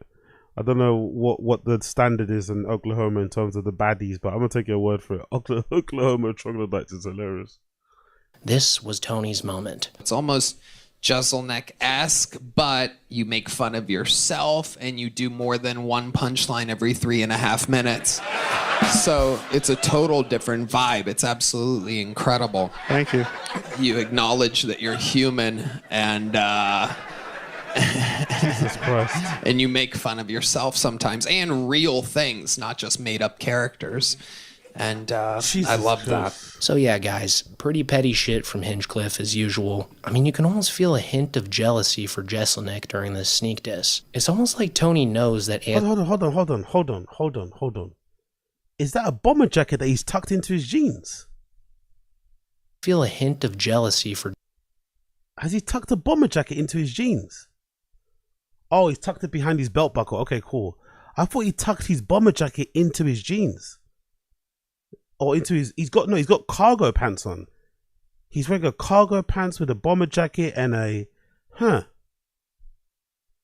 What an interesting outfit. Huh. For Jeselnik during this sneak diss. It's almost like Tony knows that Anthony Jeselnik's a far better comedian than Tony ever will be. Oh no, it's not even a bomber jacket. It's a jacket with a hood on it, right? It's a regular Ranger. Okay. I thought it was a bomber jacket. It's not even a bomber jacket. What a strange outfit. Probably drives him insane. Like, even though Jeselnik may take a while to get to the bit, when that punchline lands, it's likely going to be funnier than anything Tony Hinchcliffe's ever uttered into a microphone in his life. It's also insanely... Yeah, big up Young Old Vibes. Powerful bunch. Big up Edge Ranger. How's the blind dude behind him better dressed? Yeah, that's such a good point. Yeah. Hold on, I didn't see that. Actually, I didn't clock that. Yeah, that's so true. That is so fucking true. Big up NJ Ranger of fucking high level observation, that one. High level observation. Sneak diss. It's almost like Tony knows that Anthony Jeselnik's a far better comedian than Tony... High level observation, but I agree. I agree, man. Blind guy got that shit on. Blind guy got that shit on. Unc Blind got that shit on. Ever will be, which probably drives him insane. Like, even... And big up Young God Vibes. Every time I go to a comedy club, I get drunk and laugh, not because they are funny, but just because I'm lit. Exactly. And now, I would love to know how many people... That would be mean though, isn't it? I was thinking that would be kind of mean. I'd love to do like a... Imagine someone did like an on the street series after like a comedy gig of like a big comedian and shit. And then people, as they're walking out, you ask them, hey, well, what was your favorite joke? You know, you try and ask them, what was your favorite joke? You enjoyed the show? Yeah, I had a great time. Thingy-Majig is my favorite comedian. Cool. What was your favorite joke from the night? I had some really nice drinks, you know? Even though Jeselnik may take a while to get to the bit, when that punchline lands, it's likely going to be funnier than anything Tony Hinchcliffe's ever uttered into a microphone in his life. It's also insanely ironic how Tony criticizes Jeselnik for making fun of other people and not himself. It's almost like he forgets that that's the entire premise of Kill Tony. Yeah. But anyways, guys, that's pretty much it. Yeah, big up Uche and big up the American Redact. Yeah, you're right, man. Getting sober was a real eye-opener. Who's actually funny. That's probably the people that I would actually listen to the most when it comes to who they rate as stand-up comedians. I'm not going to lie. I'm sure those people exist, right? Like Uche, who go out to clubs and just enjoy watching stand-up as like an art form. They go to a comedy club and they go into the theater, right? They want to see something. They want to see someone's creativity on display, blah, blah, blah, blah. I'm going to trust their opinion over some person that just goes to a comedy club to get lit. Because you're not really, you know, I get why you're there because, you know, probably for a lot of people, comedy clubs are probably a better place to go than a pub, a bar, or a nightclub, right? Even though I love clubs, I can understand why people don't like to go to nightclubs. But comedy clubs would be the best in between of that sort of thing. But if you're going there sober and you're just going there for the jokes or to watch, you know, to spot some up and coming talent or whatever, or follow your favorite comedian, you're probably a better judge on what's funny and what's not funny. I would imagine. But hey, what do I know? Absolutely nada. Okay, cool. Big up American Redact. I appreciate you. Check out his video. He's fucking great. I love his channel. Let's give him a fucking like. He does some good shit out here. He's doing some good shit out here. Cool. Let's switch to the fighter and Daikik. Where is it? There we go. Here. Is that there? Is that the one? Where's the Fire and the Kid? Yeah, there you go. Cool. Fire and the Kid episode number 1072. Or no, 77, sorry. You might get gripped. Let's see what these guys are talking about. This is really the Fighter and the Kid. Come on, baby. You're just cozy. Yeah, holy shit. Holy shit. Look at that fucking outfit, man. Wow. What the fuck is he wearing? Like, what the fuck is he wearing? Like, legit. Oh my god. He's got a cowboy hat on in olive green. I didn't even know you could get them in that color, to be fair. Usually cowboy are meant to be a bit tan. He's got like an army colored cowboy hat on with his olive green King Shots t-shirt. And I think these plaid trousers are Gucci. I remember him wearing it before. I think these plaid trousers are like Alessandro Michele era Gucci. I'm pretty sure these are Alessandro Michele era Gucci. And then he's wearing white socks with trainers. So basically he's wearing a cowboy hat with trainers, which is a big no-no. I don't know much about cowboy fashion, but I do know stuff about fashion. And I would personally say if you've got a cowboy hat on, you must wear cowboy boots.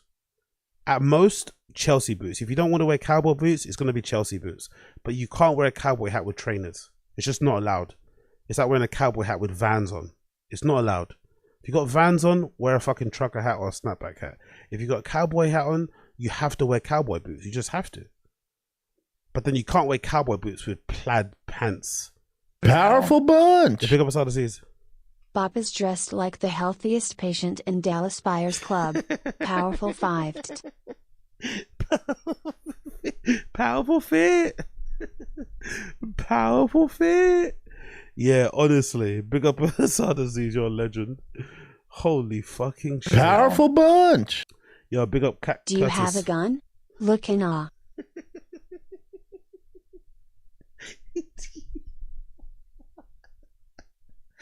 Do you have a gun looking at?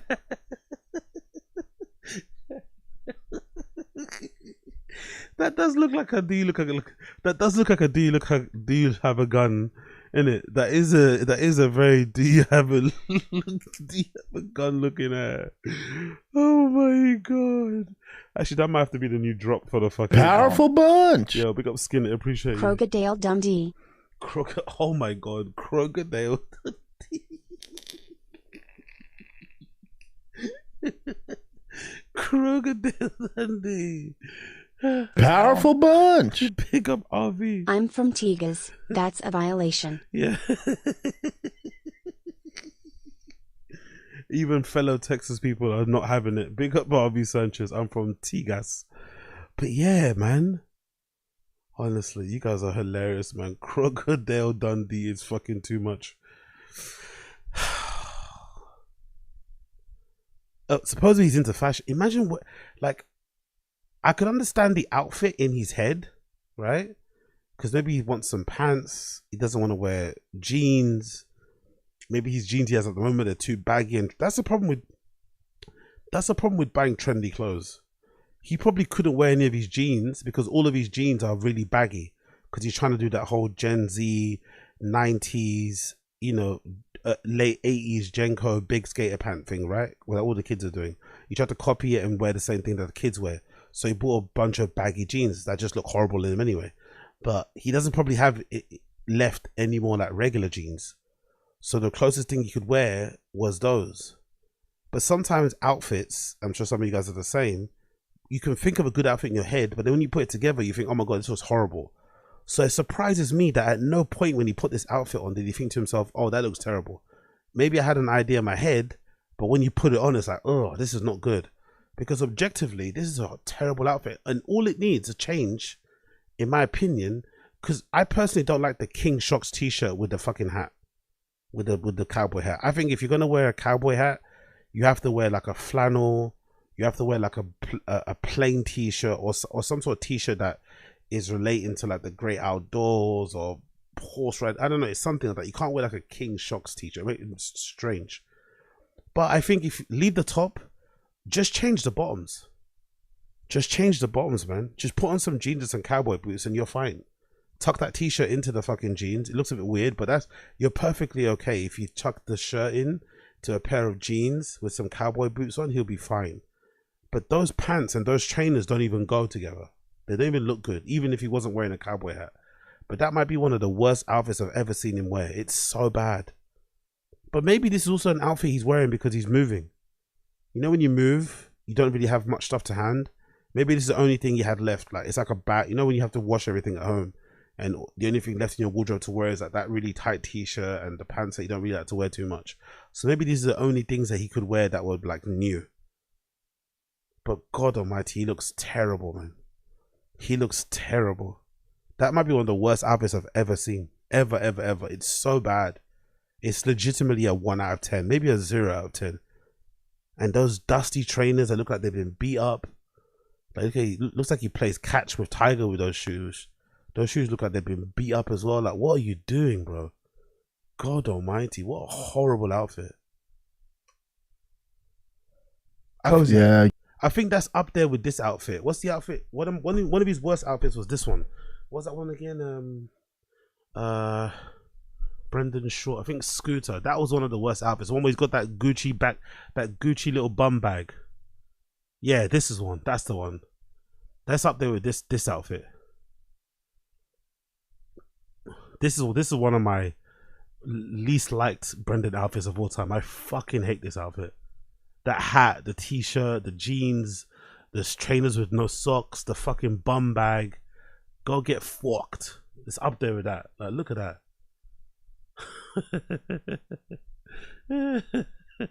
Or the other one I'm thinking, what was that?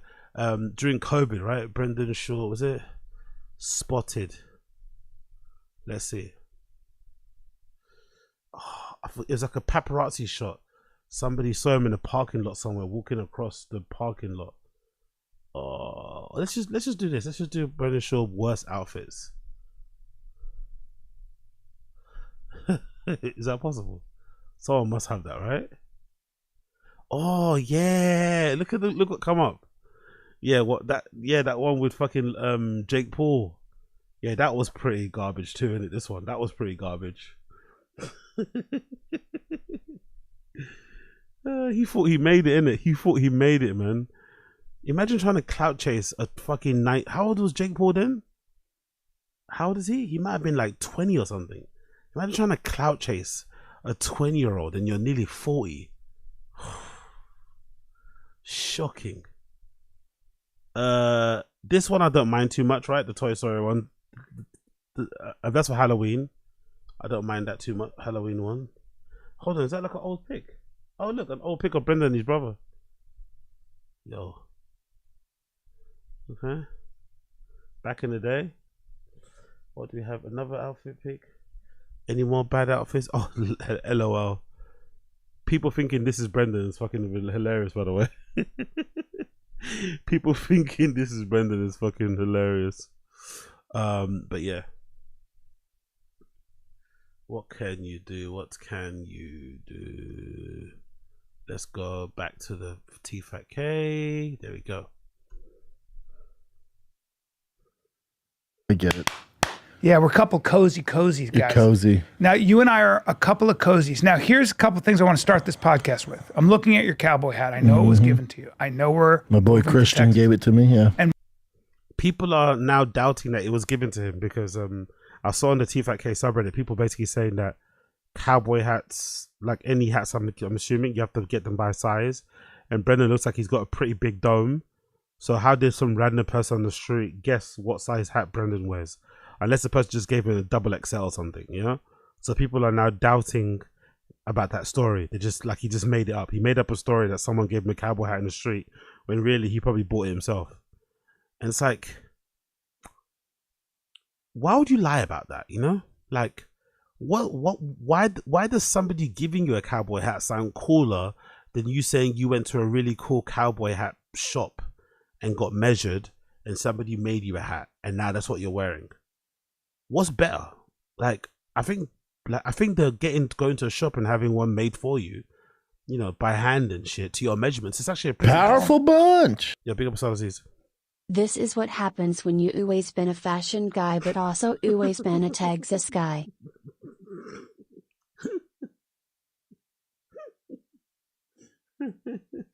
Always, but also I love it because yeah, exactly. Big up NJ. Big up NJ. Hey, you're a size XXL empty, right? Exactly. Big up Uche. And a random person on the street was just walking around with a hat with Brennan's name on it and hopes he would one day bump into him. Exactly. You see, Uche is so smart. Uche is so smart. Exactly. I didn't even think about that detail. Exactly. This person would have had to been walking around the streets of Austin, hoping to bump into Brendan on that particular day. Like at what time? What time was this? Were they tracking him on social? Was Brendan doing the play-by-play on his Instagram of where he was at? Like, come on, man. Come on, bro. Come on. The pathological liar shit, it's incredible the things he lies about. It's like, you're lying about someone giving you a hat. And you could just say you bought it. Like, why? Anyway, that's the theory on the Tfatk Reddit. The theory is that hat wasn't made. Hat wasn't given to him by a fan. He got it made himself because he went there and obviously picked it up when he went there.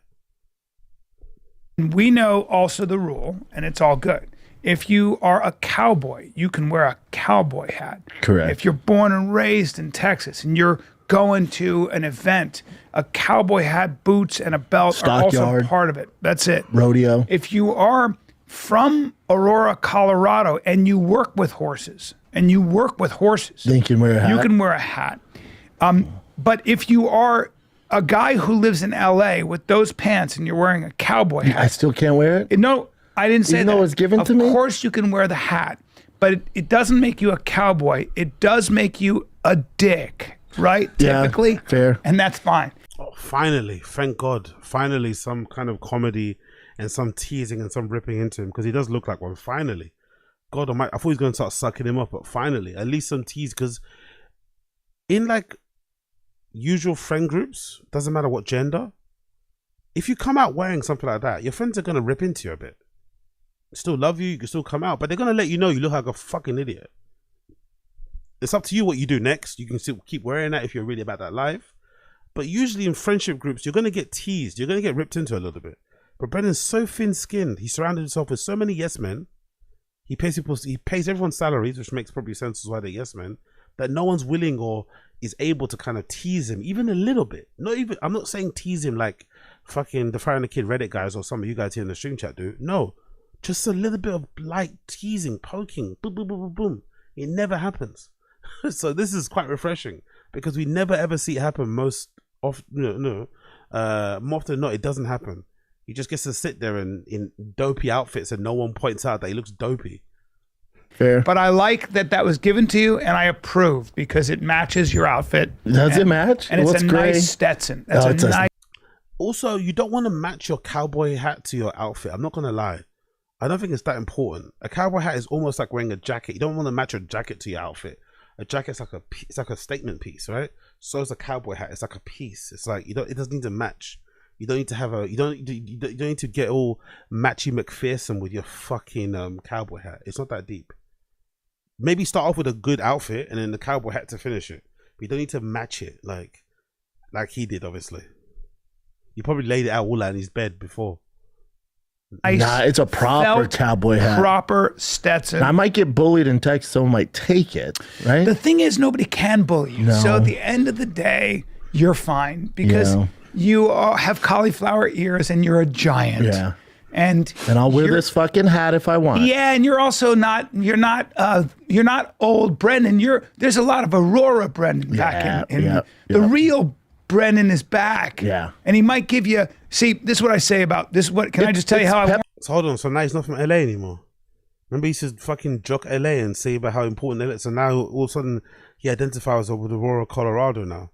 I've not heard him mention Aurora, Colorado in years. It's always LA this, LA that. He's even got, I think, he's even got an LA tattoo on his body. I don't think he has any tattoos that relate to his actual place of birth, Aurora, Colorado. But now because he's doing this whole like fake Republican right-wing thing, He's trying to lean into more of his what quote unquote white identity. He doesn't like the whole big brown thing anymore. He's no longer the hybrid. He's now the purebred, right? He's now the Aryan bred. I guess now he wants to be known as he's referred to as a Colorado born instead of fucking LA native. Interesting. People? It's peptide, Brendan. Well, this is what I say to people about Brendan. Don't make me put on the yellow jersey. Go ahead and say, just go ahead and start dissing Brendan for a second. Just if you're He's a guy. not that strong. Yeah. I bet I could do this to him. Yeah. Say he seems like a dick. Just go ahead. He seems like a bit of a dick, man. You guys are always wrestling. Yeah. Hey, listen up. I love that his example of being a dick is wrestling. I love that. That's narcissism on display there, isn't it, right? He's a bit of a dick. His example that he goes to straight away is that you're always wrestling. Not that he says dickish things or he acts in a dickish way. It's just wrestling. As if people have a big problem with that. Not the amount of lies he's told, not all the bullying, not all the fucking horrible attitude things, the firings, whatever else. Nah, it's just the wrestling. We have a problem with the wrestling and the podcast. And the controversial things he says, like, okay, cool. Okay, cool. I love that you're saying all this and you keep that to yourself. You don't want to say that with an earshot. Okay, here comes Brian's sucking off. I thought it wasn't going to happen, but it's going to happen now. Brian's going to get on his knees and absolutely suck Brendan off now. And then say, why? Why not? Because you might get gripped. Gripped? Yeah. I'm not gripping it. You don't want to get gripped up. You don't want to get gripped up by the old Aurora Giant. He's the old Aurora Giant, and he's super strong. Stronger than when he was fighting. Yeah. He's got old man strength. Fact. Do you know what they think old man strength is? It's because you start to lose flexibility. Your muscles get more. Yeah, they have to start stabilizing for shit. Yeah, so you lose. Things aren't firing, so you can pull down. So they gear down. Oh, interesting. So you gear the fuck down, and now you can really bear down. That's the old Isn't man that weird? dad strength. Yeah. Yeah, which I've always thought old man strength is a myth anyway, but maybe it makes it's sense real. though a little bit.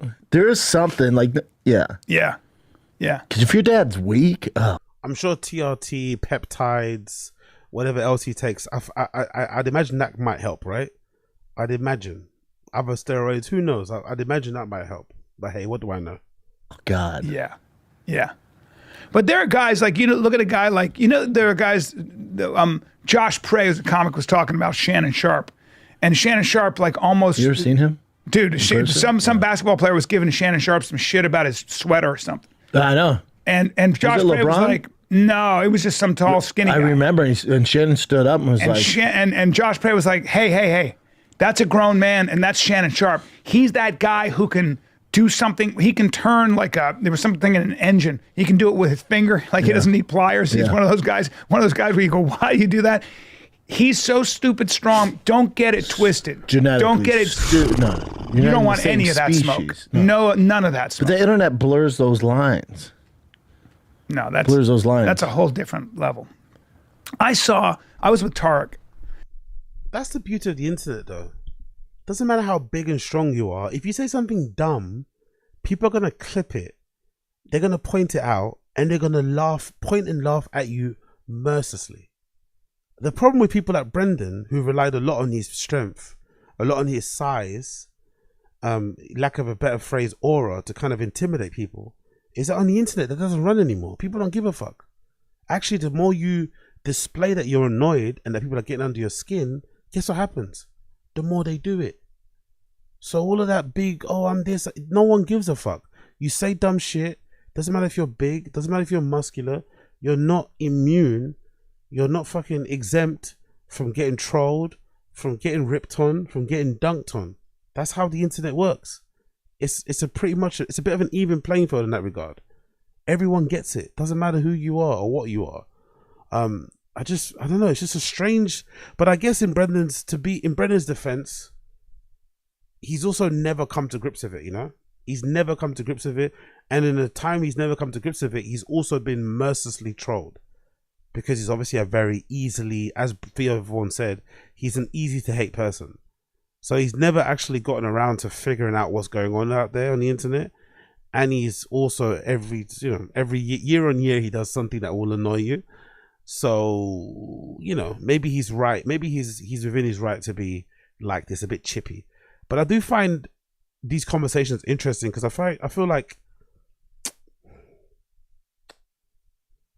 he's putting a lot of bad energy out there. I'm not too sure if I like it.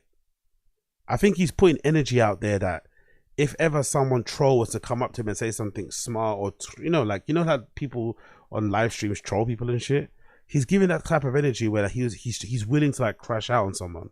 Like if someone in real life actually tries to troll him, he's willing to get physical. And I don't know if that's smart. I don't know if that's smart to put that kind of energy out there and attract those type of people, because people have guns. People are also ready to risk it all for the clout, for the virality of it, So do you really want to test people on the internet like that who are maybe a bit unhinged? I don't know, man. I don't like it. He's putting out a lot of weird energy. Powerful bunch. Big up Ranger. Strength build gets clapped in ranged battle by charisma/intelligence users. Film at 11. Exactly. Exactly, bro. And there's a lot to aim at, There's a big frame to aim at, man. Like he better relax, man. He just relax. Just relax. Do you remember the time when he was being a bit of a pacifist, like how MMA fighters are? Like most MMA fighters are like, yeah, like, only the ones that are real douchebags encourage fighting. Oh yeah, come step to me in real life, I'm gonna blow your head off, I'll beat you up, I'll break your neck. He was like that at one point, like really chill, like, nah, I'm not about that, I don't like to fight, I know how bad fights can get, people can die, people can get hurt. But now he's being very combative. He's kind of inviting a lot of weird energy. He needs to chill, man. He needs to fucking chill. He's already got a wife that likes to fucking run her mouth and call him when she's in an argument, which is not a good idea, I think, for wives to do to husbands. You should probably never call a guy, your husband, during you're having an argument with another man, because he's going to come in there hot. He's going to come in there ready to fucking prove that he's the man of the house. I don't know, man. Either Joanna's going to get him into trouble or he's going to get himself into trouble because he thinks he can do the whole like jiu-jitsu MMA thing in real life. And it's like, bro, jiu-jitsu doesn't stop bullets. And I saw some linemen from, I think, the Lions. Bubba, they were 6'3", maybe 6'2", 6'3". I really do bemoan God or the creator or the universe out there who created Brian to be this size, because I think the size has made him somewhat humble, right? It's kept him somewhat in check, but it's also given this weird complex, this insecurity he just never seem to let go of. There never comes a moment where he doesn't mention size and like it's just the size of another man, the height of it. It's just like, God, are you not bored of yourself?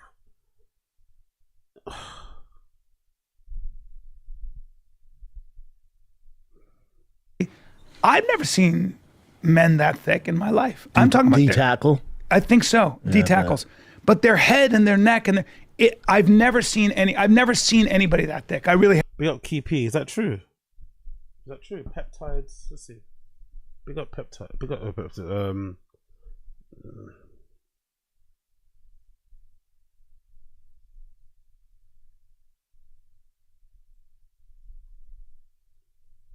Mood swings. Some peptides play a role in mood swings and behaviors by acting in the nervous system. Really? Can peptides cause anger? In addition to physical changes, peptides can also result in various behavioral, psychological changes. These signs may include change in mood. It includes abusing peptides may exhibit mood swings, irritability, aggression, heightened anxiety. Key P smashed it. Big up Key P in the chat. That's exactly what he's going through right now, isn't it? Yeah, mood swings, irritability, aggression, and heightened anxiety. Fucking hell. Okay, that makes sense. I'm thinking, what's going on with this guy? Why does he seem so ratty? Like, why is he like putting out this type of energy about violence and someone step into him? It's like, what's going on here? Ah, so he paid a big price. So he's skinny now, right? He's skinny now. He can fit into his smaller jeans. He's looking better in clothes, but the price he's paid is now he's a lot more, anxious, and he's way more aggressive. Clearly, he really wants to fuck somebody up. Like I get that feeling from Brendan. Brendan really wants to put his hands on somebody. Maybe the unique thing is also adding to his stress. Maybe, but I feel like Brendan really wants to put his hands and feet on somebody. He wants to fucking beat the brakes off somebody. Jesus Christ.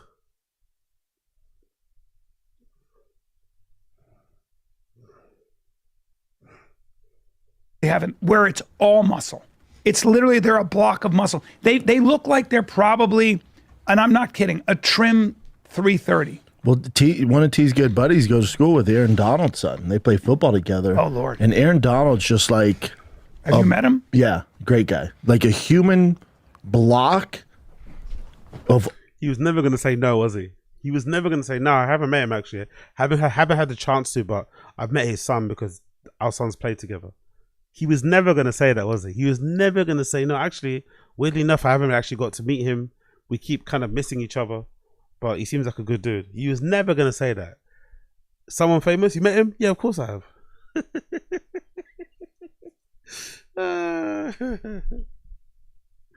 Just all muscle. All muscle. He had a dude work out with him, like, not like Make-A-Wish thing, but it was. Like, I don't think the guy had cancer or anything. And Aaron Donald. What? You have no idea if the guy was a Make-A-Wish guy. He could have been a client. He could have been a friend. And you also don't know if he had like, oh my God, this guy sometimes, man. Jesus Christ. Make-A-Wish. Why? Because he was dressed in normal, he was wearing regular clothes. He didn't have a fucking matching Gymshark set. Donald, he's notoriously known for his workouts, even in the NFL, that he goes until he can't go anymore. Just in normal day, he'll go to he's exhausted, and he's a savage.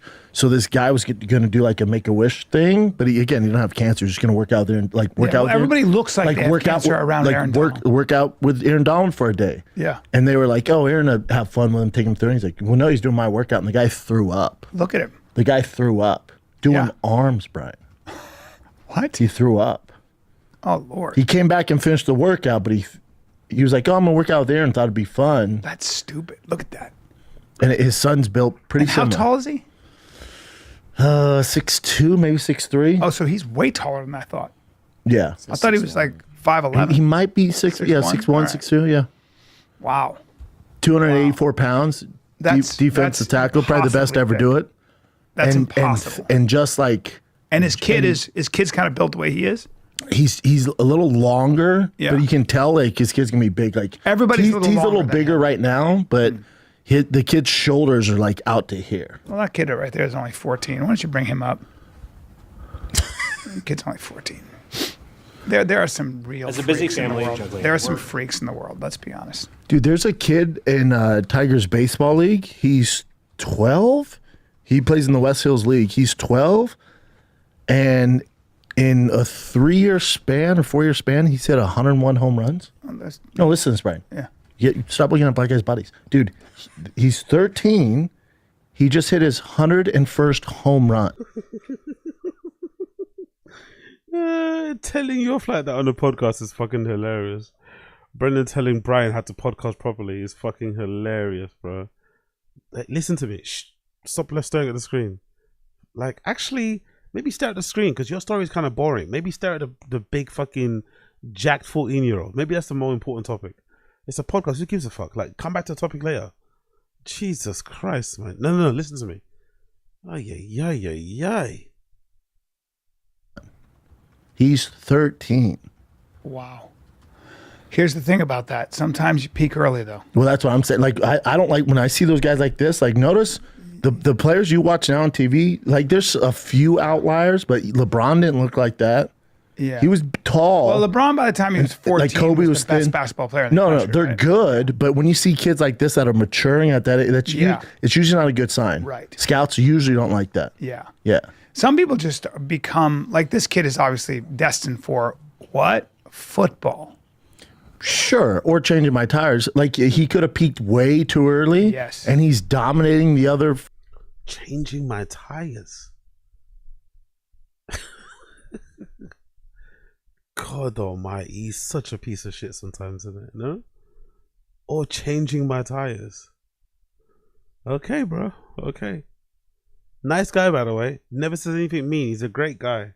No idea why anyone would hate him. Great guy. Great guy. The bestest guy. The nicest guy. 14-year-olds. Right. But he. But now, so right now he's bigger and stronger than everybody. Yeah. But he's going to get to a level where it's a Division I football where he goes to Florida State or Georgia, and everyone is your size. That's right. So you're not going to be able to bully and just get by with bad technique, and then you're fucked. Because when you're that big, you can get away with not having as good technique. Yes. I tell T this all the time. Fundamentals. Oh, buddy, fundamentals. That's the difference. Yeah. Because you're going to get to a level where everyone's going to be your size, everyone's going to be just as fast and quick. They always use this as an example. I think he's talking from personal experience, isn't it? I think Brendan's talking from personal experience. He knows in his career that he got away with being big and being strong, but having poor fundamentals because he was bigger and stronger than everybody else in his age group. Then the moment he stepped up and started to play with other kids who were just as big and strong as him, he realized quickly that you couldn't just get, you couldn't get by with his physicality alone because his fundamentals were so short. He also couldn't match those guys. So I wonder if he's trying to rewrite the wrongs of his own, which is probably why he's so invested and keeps talking so much about his son's athletic career, because he's trying to rewrite the wrongs. He's trying to correct the wrongs, right?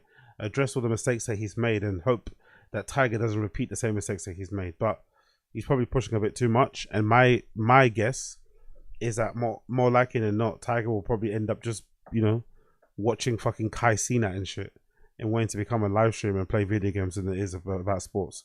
I think Brendan's pushing him way too much into that direction. He'll end up just not playing sports at all. That's my theory.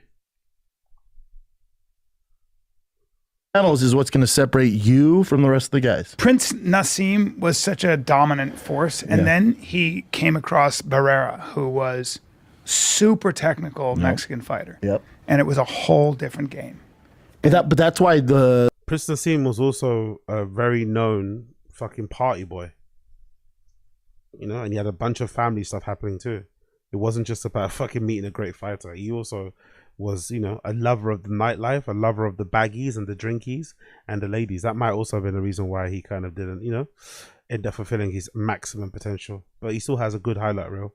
Big up Prince Nassim Mohammed.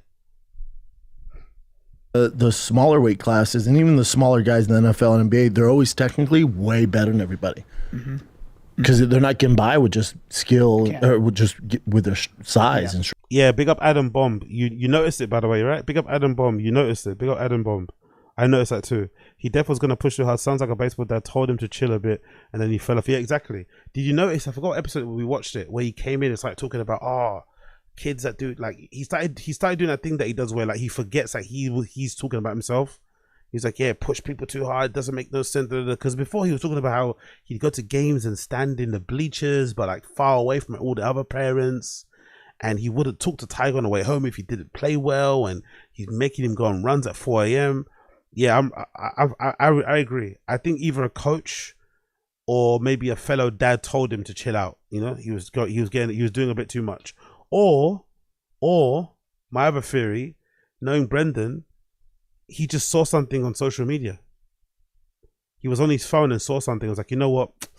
I need to chill out. He maybe saw a skit about, dads being too overly involved in their sons' careers. And then he kind of relaxed a little bit. That might be another reason. That might powerful bunch. Oh, big up Young God Vibes. Appreciate you. Big up Young God Vibes. Oh, big up Young God Vibes for the member bomb. Member bomber. Big up Young God Vibes. You're a fucking G. Appreciate you. Make sure everybody in the stream chat, if you get a fucking membership gifted to you, powerful bunch, courtesy of Young God Vibes, make sure you say thank you in the stream chat. Make sure you say thank you in the stream chat. I appreciate you, Young God Vibes. Appreciate you. Big up Don Dota. Wagwan G. Big up, what's that? A's of Andy. If his kids blew up YouTube in powerful bunch. Yeah, I agree with you. Big up Sazi. It's like when AZ tells me I'm gonna get him demonetized when he says the N-word at the beginning of the show for a mic check. Powerful bunch. That's a very good point. Within the first 5 seconds, I'm already giving demonetized. Big up as Odysseys. Strength. Yeah. They have to develop skill. Powerful Have to. bunch. So even in football, you have to develop skill. Fuck yeah. Yeah. Everything, especially linemen, dude. The Yeah, footwork's everything. really? Everything. Huh.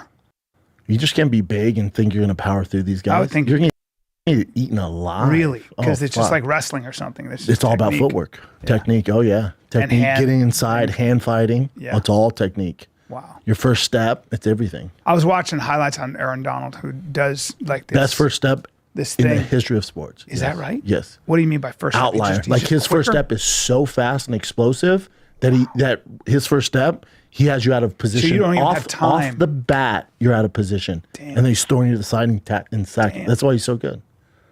There's no one like him. Yeah, they were showing this one Muay Thai guy from Holland who was one of the first guys to. He would push you and push you. So when you get pushed, you're off balance. Oh, big up Josie. Okay, Brendan needs to watch the documentary State of Play Trophy Kids. It's like how the parents push those kids. Yeah, those Trophy Kids documentaries are super tough to watch, man. Those Trophy Kid documentaries are super tough to watch. Super tough. Make you so uncomfortable. Because some parents actually push their kids to greatness, some of them, but most of them don't. You know, most of them are literally trying to live vicariously through their own kids. And it's so heartbreaking to see these little fucking angels getting essentially bullied by their own parents, you know? It's fucking awful, man. Awful. Breaks your heart, man. So awful. You don't have anything, and then just hammer your lower leg, and then all of a sudden you start thinking about your lower leg, and then boom, Up head top, kick. yeah. Yeah. Man, love that stuff. I got to start taking my sports way more seriously. You do, man. You, You know can what still I be a Big up Osiris. Oh yes, Aaron Donald's first step. I always watch this podcast for the laughs. Yeah, my bad. I forgot. You know, I thought it was for the laughs, but it's actually about an in-depth breakdown on Aaron Donaldson's first step. That's what we come to Tfatk K for. Because my first step is not where I want it to be, and that's important. Dude, did you see that baseball player? He played for I'm a Padres fan. I know I like the Dodgers, but I'm also a Padres fan. You're a fan of every team. I know the Dodgers. You're a fan of every team. You don't have a team. This guy has every jersey under the sun. Fuck off, man. Real Josie. And even if they get pushed to greatness, it's not a good look. Look at Ronda. Yeah, that's a good point. They get pushed to greatness, but at what cost? You know, at what fucking cost? Fan. I'm not from California, so I can root for both of them. But no, you can't. You pick one. How does that work? I'm not from California, so I can root for both teams. What? How about you just choose one? What's so hard about choosing one team? Honestly, he doesn't, maybe because he doesn't have a group of friends, but in sports, that is such a no-no. To have so many teams that you allegedly follow. Even wearing jerseys of team you don't support is like, it's happening a lot in football now in the UK, and I'm not liking it. It's starting to this American culture, or I'm gonna blame you fucking Americans. It's seeping into British kind of like sports followings. You see people like wearing tops or jerseys from teams they don't support just because they like the look of it. Some guy in London wearing a Real Madrid t-shirt. Do you like to support Real Madrid? No, I just like the t-shirt. Fuck, why are you wearing a Real Madrid jersey if you don't support the fucking team? If you support them, fair, but if you don't support them, what the fuck are you doing? And also, you can't support Barcelona and Real Madrid. Pick one. Oh no, I'm not from Spain, so I can choose. I can follow all the teams. Like, what? What's the fun in that? Just choosing every team, so you never lose. Boo. Glory hunting cunts. the guy, he played on, I think the Padres last year, the year before, but he just got busted 80 games for steroids. Big up Vic. USA. When I see USA now, all I think about is Elon Musk saying it. USA. USA. USA. Before it used to sound like, USA. It used to sound fucking inspiring, right? But now whenever I see USA, I think of Elon. USA. And he came out and was like, I never intentionally took in this stuff. Man. You're fucked. And I don't know if does it work in baseball chain? Because I know their contract's guaranteed paid, but if you get busted for steroids, did you still get paid? That was the question me and all the baseball dads. I said probably not. But here's my thing. Have we ever seen an athlete, name a single athlete that's been clear, when you're busted like this, 80 games, you're taking basically fucking Gold's Gym Anavar. I guess. When you're busted, all suspension are without pay. Fuck. And he was getting paid, man. But my question is, has there ever been a guy? Why wouldn't they be without pay? If you get suspended, what? For drug cheating? What sport do you get suspended for drug cheating and you still get paid? Huh? The history of sports was like, yep, I was balling. It's contract year. I tried to get an advantage. I got busted. My bad. I'll be back after 80 games. Has anyone ever owned it? Have you ever seen an athlete own when they get busted? Ever? No. All of them go. Except for Jose Canseco, but later on. Well, he was retired. I'm saying a current active athlete being like, my bad. Yeah, I had an injury. I want to recover. This stuff's available. I want to get back and support the team as fast as I could. I took a chance. I got caught. My bad. Don't you think most of society, like, I get it. Instead of, what? I never took it. Or Canelo. I blame it on the tacos and the taco stand. We're all like, bro. But I'd imagine they probably can't do that because of their sponsors and stuff, right? They can't ever admit fault because of their sponsors. They probably have a lot of things riding on it, you know? Most professional athletes are their own kind of, you know, living, breathing company, entity sort of thing. So that's probably the reason why they don't go out and just admit it. Also, Brendan has not admitted a lot of things, you know? For someone that lies a lot, he seems very perturbed and annoyed and put off why other people don't admit when they lied or cheated, right? For somebody who's lied and cheated a lot throughout their professional career, podcasting career, stand-up career, he seems to be very, very annoyed by that sort of thing that he has also done himself. Interesting that. Yeah. Can you name one athlete who was like, yeah, my bad. I'm at such a competitive level. Yeah. Oh, yeah, that's a good point. Yeah, TJ Dillashaw did. Yeah, TJ Dillashaw did. And I think TJ Dillashaw coming out and saying what you said essentially killed it. I think everyone just left him alone, innit? I think it actually worked for TJ Dillashaw. He admitted it and just disappeared and came back, you know? I think that really did help, like, in terms of stemming the tide of negativity or even the aggressive questioning and shit. So it did kind of work in his favor. That's a good point. But he's also kind of well liked as well. That might also be the reason why. That I thought I could get an edge, and I got caught. I'll be, I learned from my mistake. I'll never do it again. I just think. Don't you think it would go so much further with society? I do. And doesn't it teach the younger kids, like, oh, okay, they do make mistakes? Same with you, Brendan. If you would have just admitted that you made a mistake and you fucked up and you tried to fuck Bobby Lee's girl in Kalila and you tried to trug walk Annie Lederman and you just owned up to it, you owned up to stealing jokes, right? You owned up to being a shit comedian. You owned up to maybe bullying other comedians. Maybe even owned up to the cheating that you got caught for instead of trying to take Unique to court. I wonder how much that would have changed Brendan Schaub's fortunes if he just would have owned up to those things early on in his career. I wonder. Because you don't see him make a ton of mistakes. I think anytime you fuck up, it's a good idea to own it. I think accountability. Anytime you fuck up, oh, look at that! Brian said what he should have said, and I think now he's realizing, oops, I didn't mean about me. I meant about them. Look now, he suddenly realized what he was saying. He suddenly realized, hold on, all those things I said could also be applied to me, right? It finally clicked. Oh, whoops. I set myself up here, didn't I? I fucked up. I tried to take a shortcut because I had injuries or because I wanted to. Look at his face. Look at his face. You took a lot of shortcuts, didn't you, mate? That Showtime special, that was a fucking shortcut. Knowing Rogan was a fucking shortcut.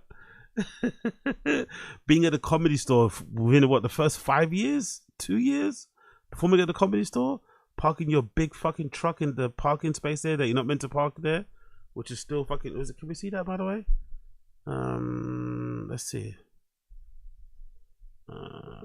Let's see if we can find that. Brendan Schaub. Oh, this is Brendan parking truck at Comedy Store. Let's see. Brendan parking truck at Comedy Store. So I must have that video, right? No, comedy routine parking lot. Did Brenda get fired from the Comedy Store? What? Is that my video? Bobby crashes. Hold on, let's see. What was this one about? Oh, that is my video, isn't it? I knew I recognized that title. Oh, shall I read the comments on this? What did they say about me? I knew I should. Okay, this is from 3 years ago. When he's reading the ranks, you go through the Comedy Store Reddit. It really shows how much Brendan skipped. The homeless as fuck. I love them, not holding back. Oh, I shouldn't read this. They're probably gonna say some mean things about me. Loads of deleted comments. How do you even find this shit? Do you just Google British Dr. Zygo? What? They call me, who's Dr. Zygo? Who the fuck is that? Dr. Ziago? Who the fuck is that?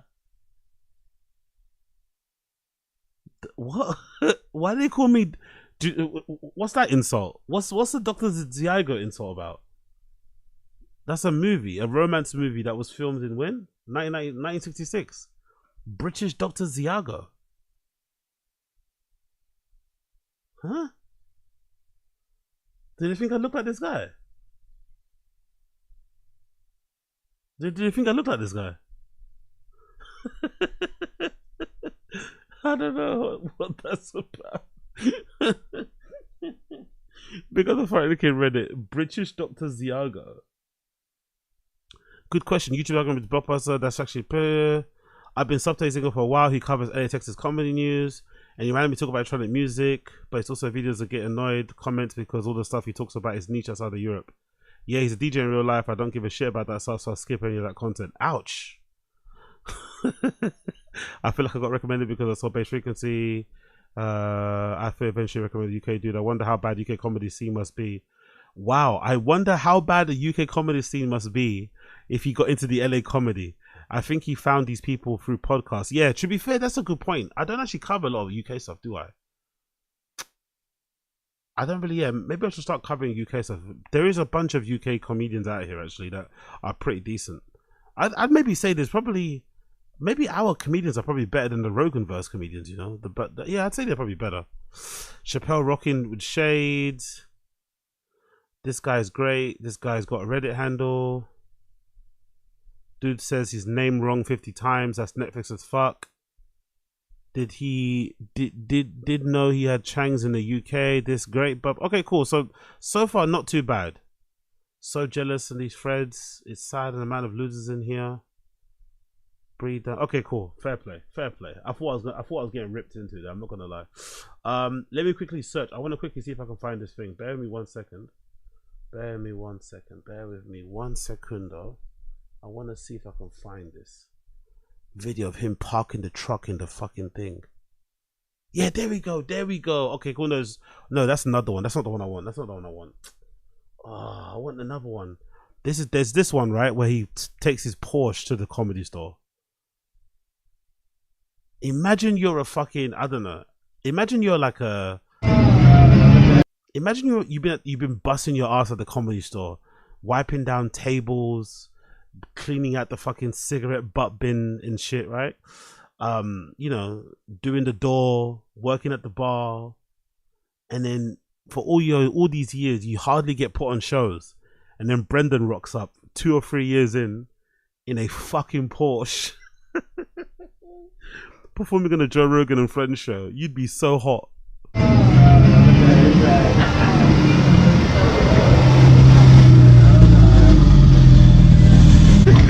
What's up? Of course, with a drink in hand, by the way. Of course, with a drink. Of course, carrying a drink. Honestly, brilliant, bro. Pulled up in the fucking orange Porsche. Have some of that. I'm like, yeah. There's some people in the main room that are looking for you. Okay, cool. Oh my god. What's up, brother? How are you? Good to see you. I have one group of friends that didn't give me that because they sold out. I told that. What time are you planning to start? We'd like to start at 8:30. 8:30. Yeah. So probably the way the Comedy Store rolls. It's 8:45. Right. Right, 8:45. Yeah. Yeah, not my first rodeo, yeah. Yeah. This place so special. Not my first Comedy rodeo. Store, my man? Yeah. Look where you're at. I mean, it's the most legendary comedy venue in the world. Bigger than Madison Square Garden. This is the Comedy Store is bigger than Madison Square Garden. The most legendary the Comedy Store is bigger than Madison Square Garden. That's how much he used to suck off stand-up. Now he can't even be seen next to a club. The mere mention of a stand-up comedy club sends fucking shudders down his spine. Hilarious. comedy. Boom.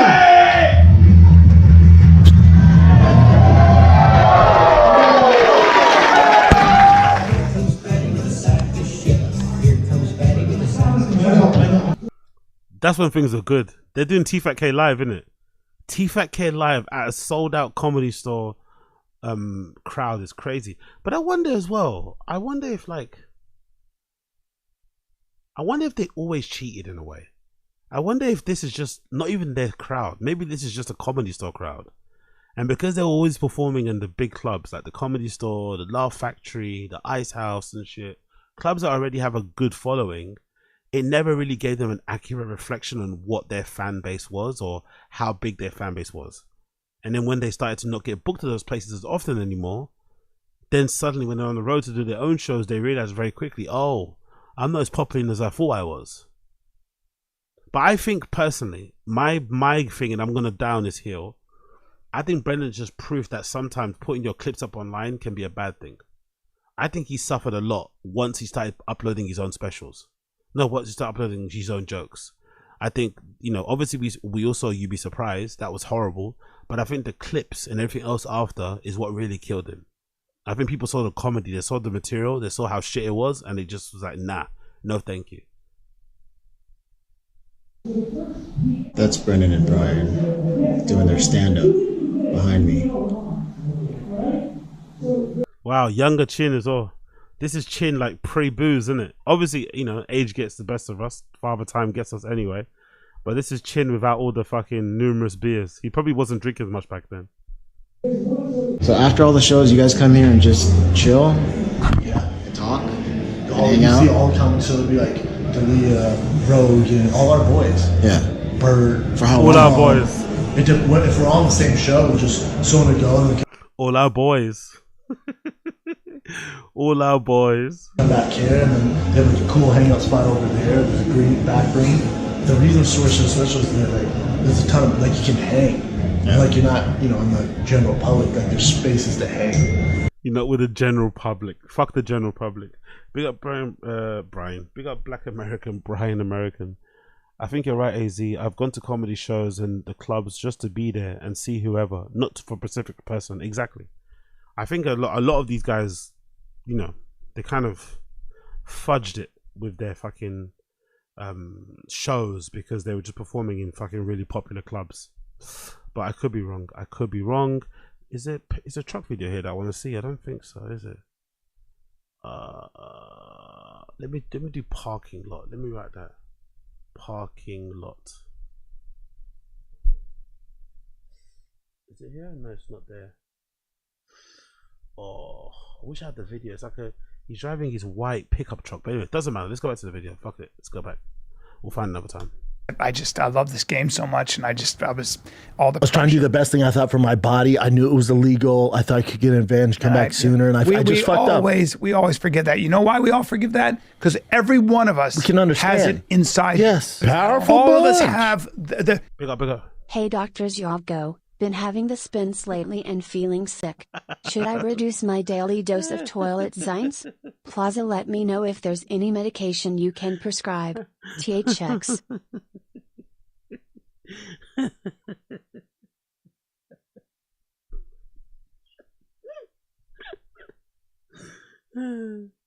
You guys won't let me forget that, will you? You guys will not let me forget. That's why I'm very cautious about sharing things on here. I'm gonna stop sharing stuff about my personal life on here because you guys will not let go. You will not let go. In the words of Luana, big up fucking Luana, big up BGL. You will not let go. You will not let go of this fucking story. Oh, big up Assault Aziz. I always say that we're a spectrum. All of us have a sinner and a saint in us. And you acting like this is why my problem with virtue signaling and all these people. Oh, he's going to try and relate it back to his grape allegation, isn't he? He's going to try and relate it back to his grape allegations. Sorry, Brian. We don't all have grape allegations in our fucking on our docket, on our jacket. You know, some of us don't have those things. Some of us don't have those things. People in 2020 and after that who are always like, you're racist, you're just virtue signaling and acting like you're a better person. No, you're not. No. Stop it right now. It's the same thing. Let's take a little break. The finals for March Mania are here, and the only thing for sure is it's the Big up Young Old Vibes. Yeah, love you guys too. Don't worry. It's all love. It's all love. It's all love. Let's skip ahead. Fuck DraftKings. By the way, like the stream if you're here. Subscribe if you're here. All that good shit. Join the chat. Let's hang out. Resources. See dkng.co/audio. What do you think the rules should be? I don't think they should test in MLB and just not talk about it. Why? There it is. Profar. Yeah, it gets 80 game suspension. Now go click on it, Chin, and you'll see his explanation, and you're just like, come on, dude. We were surprised. That's the team. Keep in his own. It is because of the deep level respect that I would never knowingly do anything to cheat. I've been tested my entire career, including 8 times last season alone. Never tested positive. I would never willingly take a banned substance, but I take full responsibility and accept MLB's decision. Yeah, that's his agent. It's the PR team. How great would it be if he was like, my bad, thought I could get advantage. It's a contract year. I'm trying to make the most money possible to support my family. I got busted. We'll never do it again. Learn my lesson. All of us like, got it. Yeah. Would the MLB, no one really come down on you for that? No, they don't give a. Oh, big up Izanella. I love Izanella. Big up Izanella. Look at the emojis. Are those chombies? Look at the chombi emojis down there. That's fucking sick. Big up Izanella. But you got busted. You can say whatever you want. You're serving 80 games. I think so. Games. I think. But Barry then also Bonds, MLB, no one besides like Barry Bonds, like those guys, I'm saying, it follows them. Nobody got in trouble ever for taking steroids. They got in trouble for lying about it in a way, right? Like you get in trouble, but I'm saying I do think you're right that if you just said, look, my helmet size did grow, and my bat speed did increase in my 30s. Because I was taking whatever I could to play the game. Well, then you're never getting the Hall of Fame. Never. See, we're talking about two different things. Yeah. So you're talking about. But I'm saying people knew anyway. I'm saying, right? But if he admits he's never getting the Hall of Fame, that's why he denies Will he it. be in the Hall of Fame though? He should. He's the best baseball player of all time. I agree. I'm a huge. His stats are fucking wild. Yeah, he's awesome. But I'm saying a current guy, you're going to spend 80 games no matter what. Just come out and be like, my bad, and own it. But also this current day and age, like. That's going to be in the news cycle. Like, shouldn't even know. Sanaz didn't know. That'll be in the news cycle for a day, maybe? A day. Like, no one really cares when he comes back. It's like, oh, yeah, he tested hot, and they just move on. Yeah, and you'd also be a little bit like, people would be like, that guy owned it. Like, I believe in owning your mistakes. I believe when you... Oh, I love the little tales that we all have that we can't help. Brian's trying to be... Brian's, I guess, being somewhat honest here and talking about owning his mistakes. And the moment he mentions that, Brendan looks away. Doesn't even nod or say yes. He just looks away. That's incredible little tale there, isn't it? He can't handle it. You could talk about everybody else owning their mistakes and about lying and whatever else it may be. But when it comes to reflecting on his own mistakes that he's made and owning his own mistakes and being upfront about it, he moves his head. He turns away from Brian. Look at that. Oh yeah, he does it hot, and they just move on. Yeah, and you'd also be a little bit like, people would be like, that guy owned it. Like, I believe in owning your mistakes. I believe. Yeah, right. Look at him. He's like, yeah, right. Whatever. When you fuck up, like I did, for example, with Bobby Lee, like if you fuck up, you. Wow, you mentioned it again. It must be really on his mind, isn't it? Look what Sanaz has done. Look at what Sanaz did. Look at what the Tfatk army did with those questions. Brandon's been thinking about it a lot lately, isn't it? It's still on his mind. Like what I did with Bobby Lee. Like what I allegedly did with Tigerman. Oh my god, this is fucking incredible. You own it completely. Look at Brendan. He's looking down. He's not even saying yes. And he's the one that caused the issue. He's the one that lit the flame. He's the one that lit the match.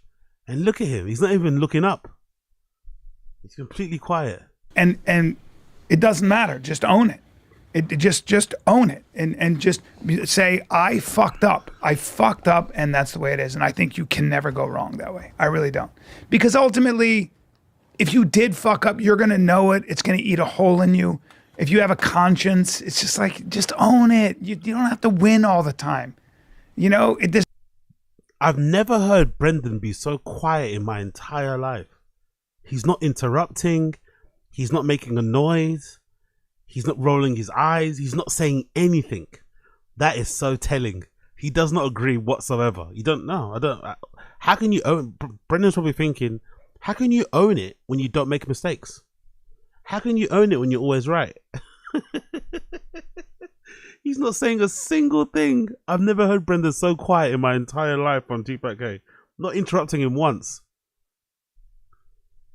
There's nothing wrong with saying I'm a fuck up sometimes. And we all are. Yeah. We all are. Or how about this? The first word he said, yep. Look at the squint. Look at the squint. He does not like this conversation. Brendan does not like this conversation whatsoever. He does not like this. His body language is screaming. Let's move on, please. He keeps looking up at the screen, hoping for another topic. He does not want to be in this conversation whatsoever. He's very uncomfortable, have any type of self-reflection, any type of accountability, any type of introspection. He does not like this. I took a shortcut. I just took a shortcut, dude. My body was hurting. I just wanted to look good. Or even if he was honest, you don't have to throw anybody on the bus. Be like, listen. Look at that. He's moved on completely. He doesn't want to talk about the Bobby Lee shit, does he? Exactly, Black American. Exactly. He cost him. Exactly. He's the one that cost him his relationship, his friendship. Essentially, Brendan's the one that actually got Brian excommunicated from the comedy scene. I think even with the grape allegations, I think he would have been fine. There's probably a bunch of comedians anyway who probably have raped women in their past anyway, so they probably would have, forgave him for that, even though it's a heinous crime. But I think the Bobby Lee shit really did like irreparable damage to their standing within that little scene, because they all have their little cliques and stuff and their favorites, and immediately they were probably even looking for an excuse to fucking kick Brendan and Brian out of the group anyway, especially Brendan, and they got the excuse, and it was all Brendan's fault. It was all fucking Brendan's fault. And instead of him being, the most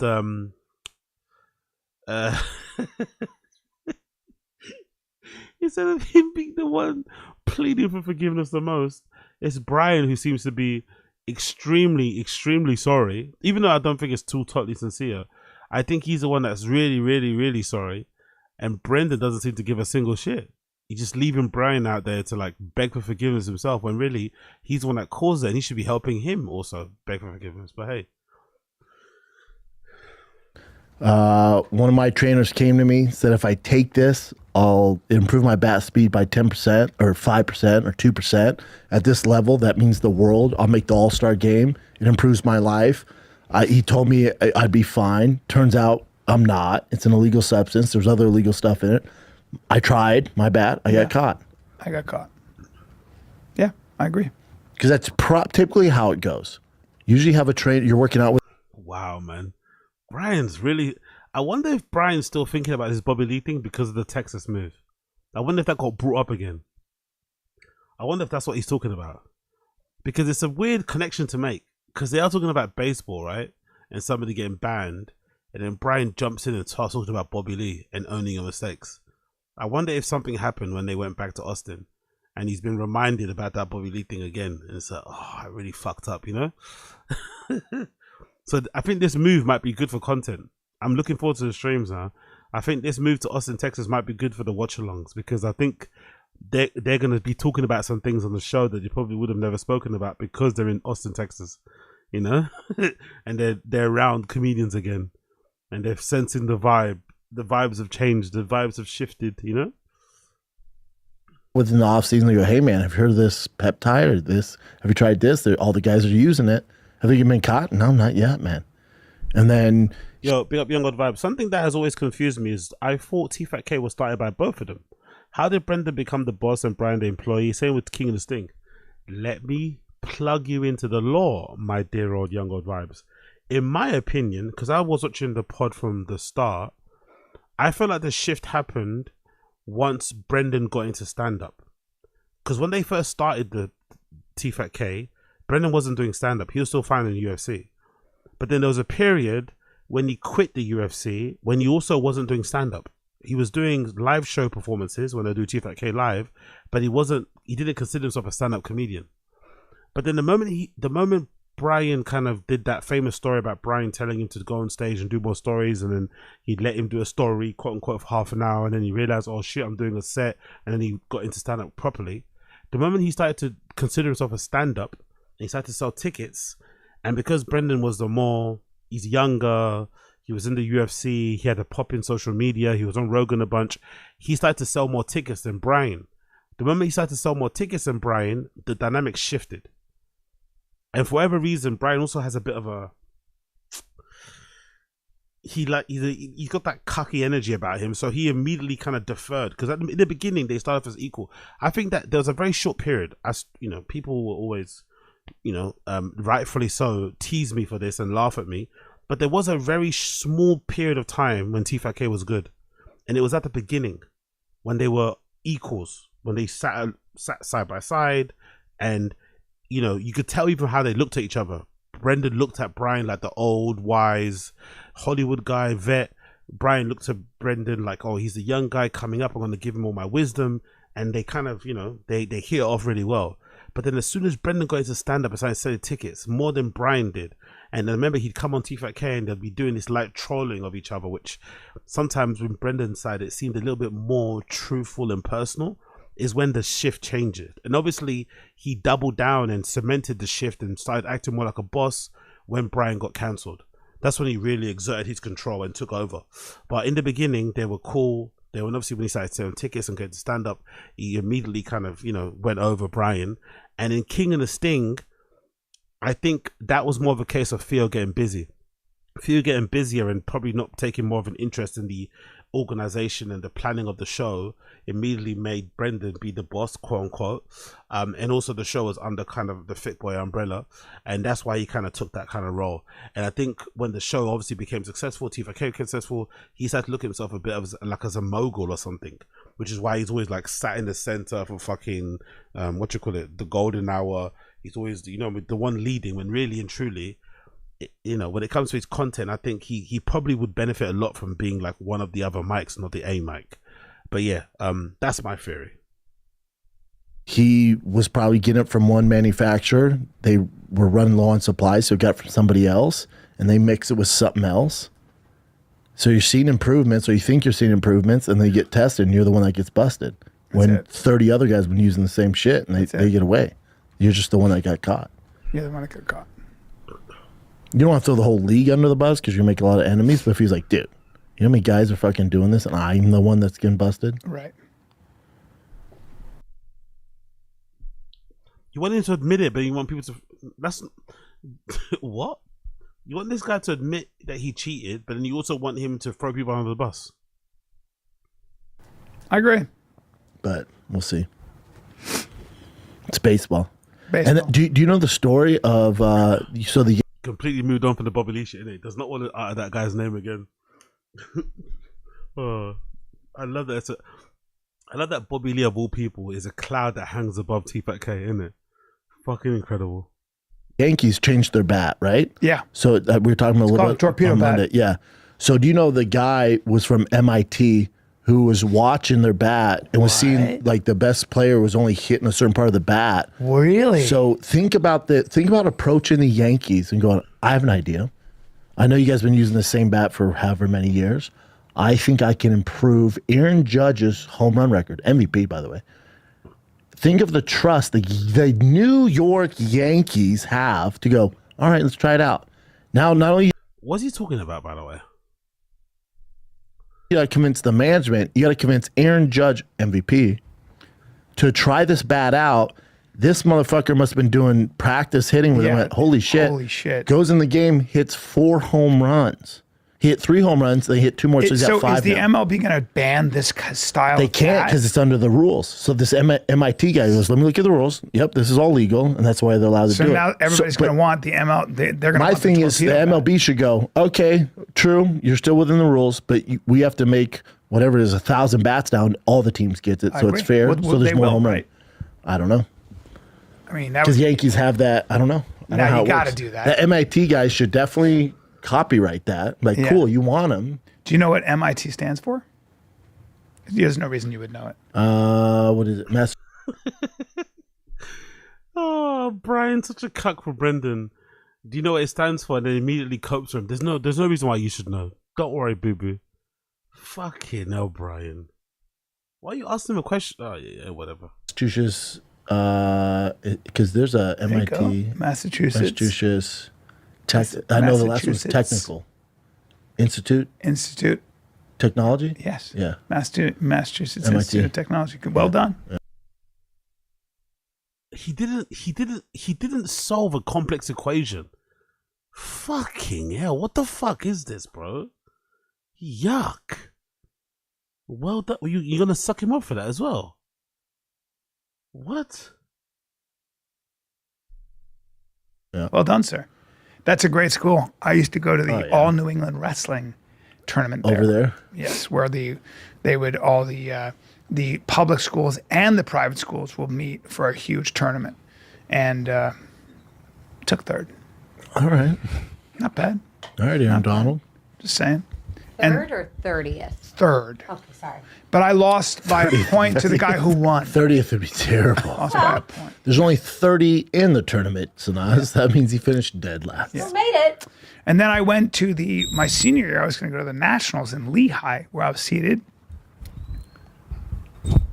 I want to say 6th, but that's probably not true.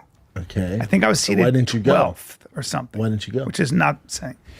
Well, Brandon, I took my girlfriend's dehydration pills because you know how you back in the day when you bloat, right? I don't know what this is. You bloat from your to shed period. water. So you shed water, and I thought I'd take those. Didn't work out for me, dude. Made you feel sick? Well, I tried to suck down to 126, and I Probably think I was passed out. wrestling at 140, and I was too Oh, young for wow. that.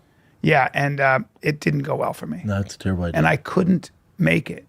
I got sick, and I couldn't do it. Our boy Joe Pfeiffer is taking some shit right now because he basically, he pulled out of the fight against Kelvin Gastelum in Mexico. Pfeiffer did? The 180 pounder? Yeah, 85er? Pfeiffer. Yeah. All muscle. Big boy, Philly boy. Is it Pfeiffer or Piper? Mexico. Pfeiffer did? The 180 pounder? Yeah, 85er? Pfeiffer. Yeah. All muscle. Big boy, Philly boy. boy. Yeah, I he saw him pulled out fight. because his team went out to Mexico and he ate some food and got food poisoning. Oh, no. So he did a Instagram thing and was like, fuck Mexico. That place is a fucking shithole. I'll never fight there.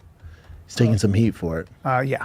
If you ever saw the difference between Gastelum in person and that guy in person, it's like they're different, but Gastelum is so fucking tough. He's such an interesting, Gastelum is such an interesting athlete. Because when you see him, I don't know, you would just never I'd think be on he's his on IG that level. story, Chin. His story? Homeboy That's is, him in he Mexico hits before he got hard. sick. He hits so hard. What are your thoughts on him and his future? He might have took it down because he was getting so much heat. Well, what are your thoughts on Pfeiffer, like in terms of his technique and stuff? Is he elite, or is he just a powerful specimen who can hit that hard? No, he has the tools to be champ. He just has a long ways to go. Yeah. Like everything, yeah. Was he a wrestler first? Because he hits like a... Great analysis, Brendan. Great analysis. Great analysis, great insight. You're there for your fighting knowledge, being an ex-professional fighter. You might have some unique takes. Your co-host, gives you a bit of an alley-oop. Yeah, it could be potential. Great insight. Great to hear. I mean, I watched him and I was like, oh my God. What? You gotta be careful with some of this new stuff. Is Zabit maybe flirting with a return? No, remember it's April Fool's. And you're going to be so tricked. So old. This is the worst day for Brian. Yeah, Brian's like, oh. Trust nothing, Brian. Brian's like, did you see the Conor McGregor on Rosie O'Donnell? Jesus Christ, dude. Yep. Let's take a little break. Yeah, B. let's talk about. I want to talk about. So there are certain colognes. 20 minutes in, bro. This show is brutal. This show is fucking brutal. And let's go forward. Big up everybody watching. Big up everybody tuning in. If you're liking the watch along, please like the stream, subscribe to the channel, all that good shit. I'm doing a little bit of a member marathon thing this month, streaming every day. That's 30 days. We're on day 3, day 4, whatever. Oh no, we're on day 3 actually. So if you like what you see what you like, click down below, join, become a member, all that good stuff. Mwah. Target or target.com. He's just pissed that he missed his fight Yeah. and he got sick in Mexico. Yeah. Give him some fucking chin. I love the smell. Right? Yeah. And he got sick in Mexico. Yeah. Give him some fucking grace here. I don't care if it's offensive to you. I will never go back to that country. I did everything right. I slept in a tent. I did all this work. To still get sick. Some Yo, big up Angel Ranger. There are certain colognes IMMA stop you there. B. Big up Angel Ranger. people are saying it wasn't the food, saying I got altitude sickness. I'm not a fucking geographic fucking, elevation fucking scientist, but I'm told as long as I acclimated, which I did for 2 months, slept in a tent and on the fucking floor, I did everything that I could to prepare. And if that's what altitude and elevation is, fuck that country. I will never fight there again. Shithole, not going back. Don't care if that's offensive to you. You're not the one fighting. Suck my balls, literally. He would have been fine as if he didn't call it a shithole. Aggressive, yeah. He would have been fine saying, I'm never fighting there again. That's fair. I agree. He's a fighter. He's pissed off. Of course, Brendan agrees. Even though you have an entire family that's half Mexican, of course, Brendan agrees with calling Mexico a shithole country because Brendan himself thinks Mexico is a shithole country. He likes his wife, right? I think. He likes his family, his kids, his mother-in-law, father-in-law. But the country he doesn't like, which is also interesting, isn't it? Divorcing your wife's, background or heritage from them as a person. Like you, hate where you're from. Wild. He's probably fucking He didn't so get angry. paid. Yeah. He did an entire camp, didn't get paid. So everyone's like, oh, how do you call it a shithole? Like, Dude, yeah, he's especially upset, dude. mentally and Because if he fought you, You can't you can't excuse racism for not just because you didn't get paid. You can't just call countries shithole countries. That's not cool. That's not how it works. But what do I know? here in the States, it just is what it is. He wouldn't have gotten sick. Yes. This is no different than Ilia Topuria going, I won't main event in Spain. Because ESPN, the way they set it up, I'd have to fight at 4 a.m. Spain time. It's not fucking happening. With all due respect, to Mexico. That's nothing similar to that whatsoever. What the fuck is he talking about? What's the correlation between Ilia Topuria, who's from Spain, saying that he would like to fight in Spain? A championship fight as well. What's the difference? That's completely different to that guy essentially just essentially ripping into Mexico and Mexican people in general because his fight camp got fucked up. Like, come on, man. And Mexicans in the country. My whole family went to Mexico. Got sick? I was the only one who didn't get sick. Everybody was literally in their room like, yeah, and when you're a fighter, it's the last thing you want to fucking worry about. Yeah. You don't think I wish I could have fought Nogueira in fucking America, not fucking Brazil? Yeah. We have to worry about the food. Do you understand how Wow. This right-wing version of Brendan is fucking hilarious, bro. Brazil's now a shithole country. He would have beat Nogueira if he was fighting in Nogueira in America. Yo, this guy is mad, bro. This right-wing version of Brendan is actually quite funny. I'm not gonna lie. how lucky we are in this country? People like you Americans, do you know how lucky we are that we have sanitation, that we have clean drinking water? You know what a feat it is to have clean running water? As somebody who lived all over. So you can only get food poisoning in shithole countries. Food poisoning doesn't exist in North America, does it? Huh? Food poisoning only exists in Mexico, Brazil, and other such countries. It doesn't exist in America. Sure. over the world and has traveled extensively. That's still rare. It's still rare. In Mexico, you don't let them. You can't use the ice. You can't use the water unless you know Can't it eat some of comes the from a bottle. food. That's what it is. And so for a professional athlete, you go, I'd rather just not deal with that. It's another thing I have to worry about. I'm never fucking fighting them again. That's all you should have said. It's just Calling an a emotional shithole was- reaction. Yeah, but also give him some. Well, fucking remember, leniency. Trump called certain countries shitholes. Of course. And he got a lot of shit for it. Oh, So no. That's what the idea. Yeah. It'll be fine. He'll be fine. His real fan base does not give a fuck.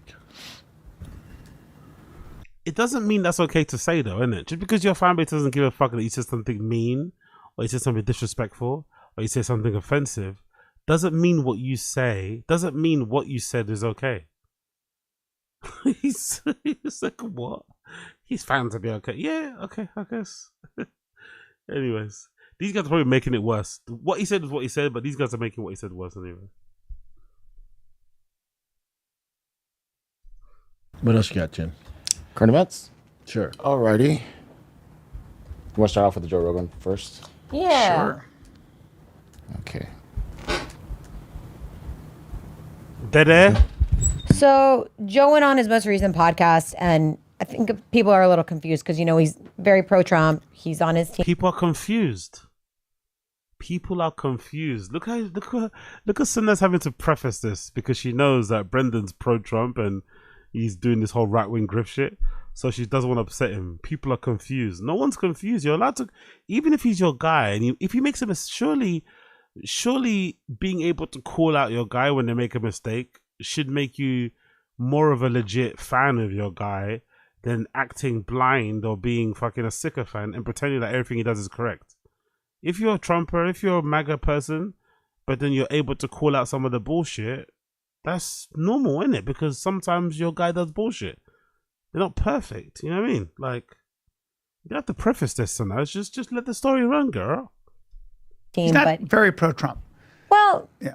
No, That's Rogan said that. No, he said he's pro-Trump. He said he's pro because he goes, well, you got to think the choices were Kamala or Trump. Yeah. And he had to stop the madness. He supports Trump. Yes, he said of that on course. his podcast. He came out and supported Trump. What I'm saying is that there's this tendency to say that Joe is all in on the right, all in on Trump. No.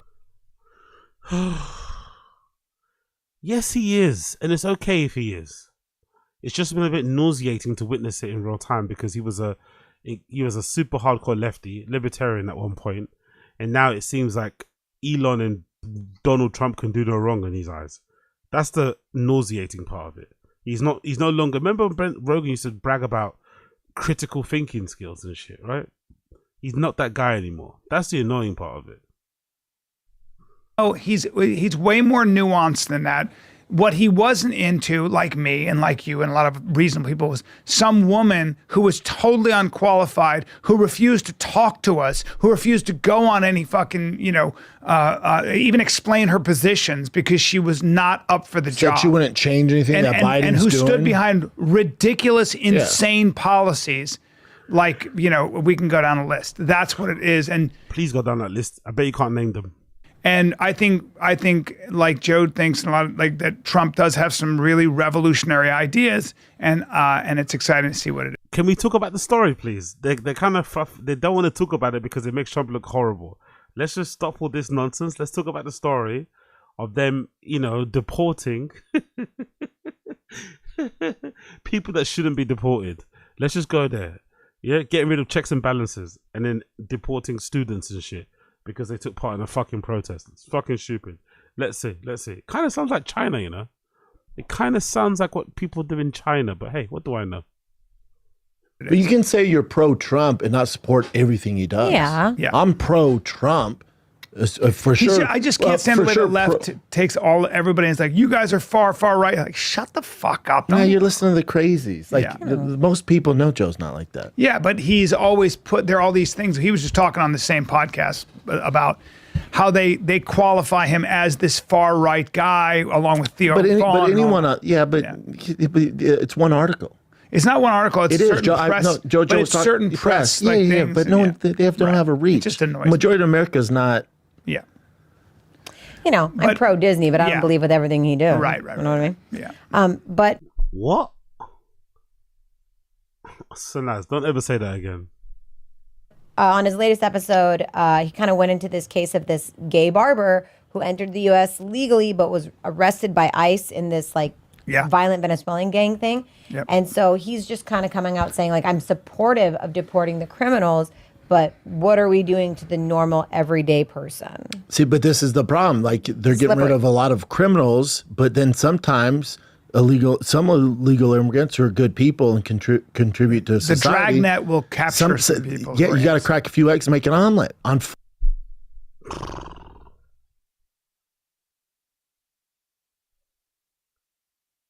What?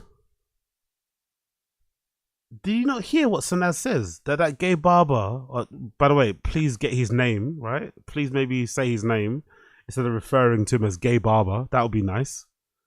But that gentleman, didn't he hear Sanaz say that guy entered the country legally?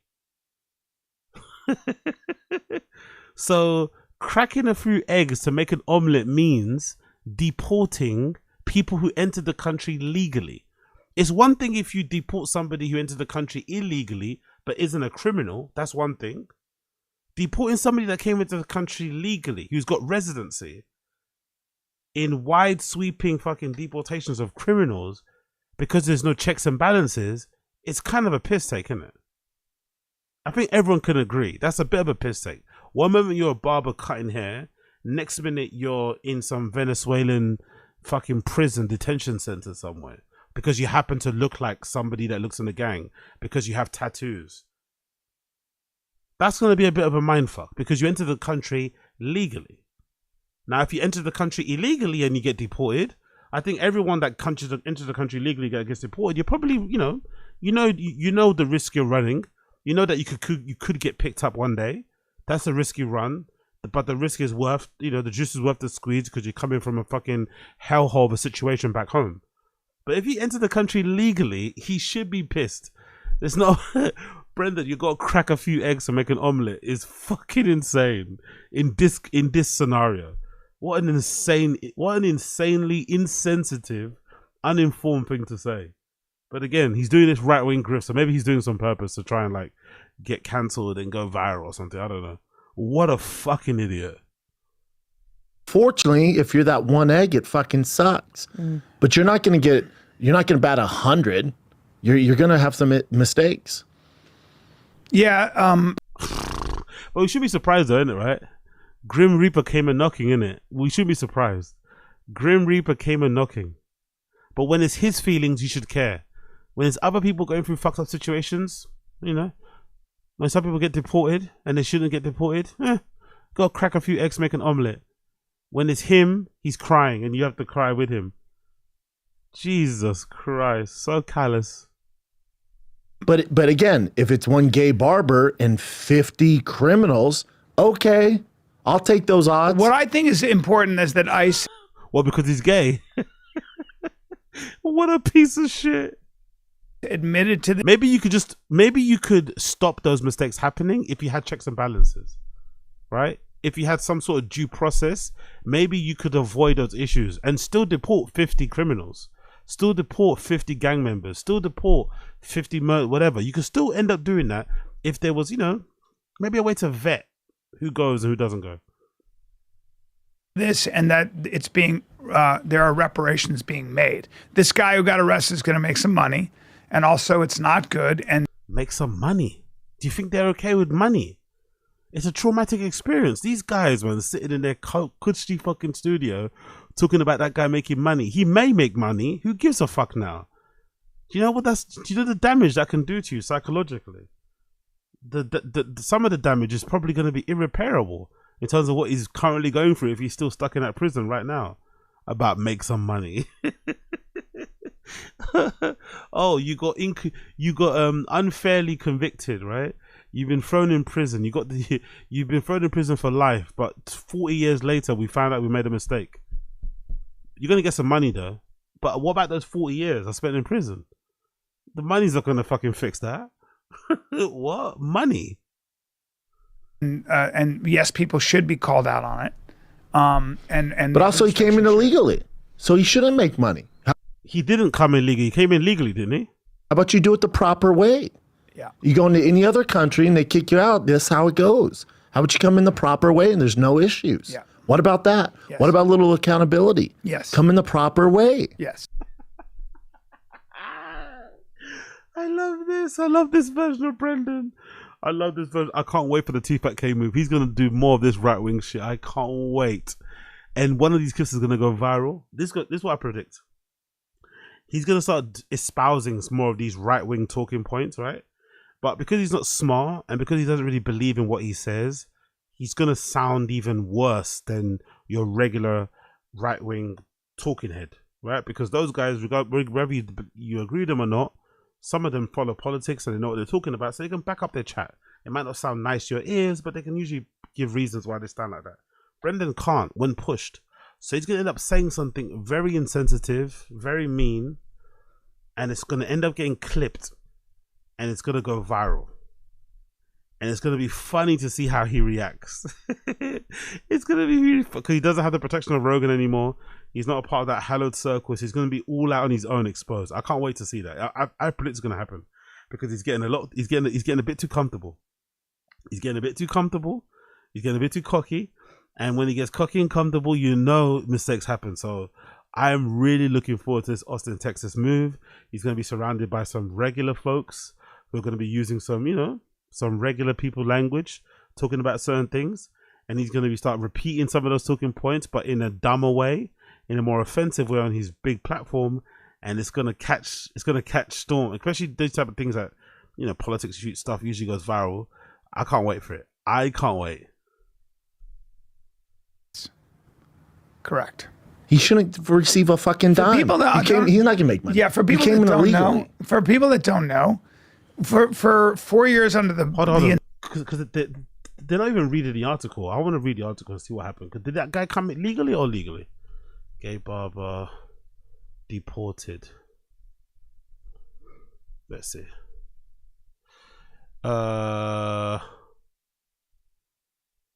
He's not a gang. Okay, cool. There we go. Here. Andre Jose Hernandez Romero sent to El Salvador prison after claim crown tattoos proved he was a gang member.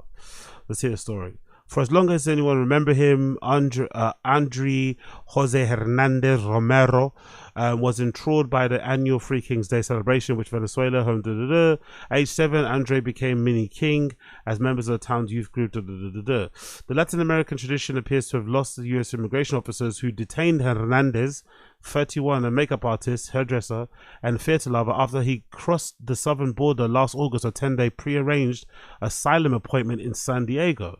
Hernandez, who's gay, told agents he was fleeing persecution stemming from his sexual orientation and political views. Just weeks earlier, Venezuelan authoritarian leader Nicolas Maduro had unleashed a ferocious crackdown after being accused of stealing a presidential election to extend his 12-year rule. But Hernandez's tattoos were deemed to be proof he was members of Venezuelan gang Tren de Aragua, a security threat to the U.S. What? The crown tattoo is from the Three Kings. So how do they think that tattoo was from there? That doesn't look like a gang tattoo to me. Tren de Aragua is a transnational criminal organization in Venezuela. Let's see what their tattoo looks like. What does that tattoo look like?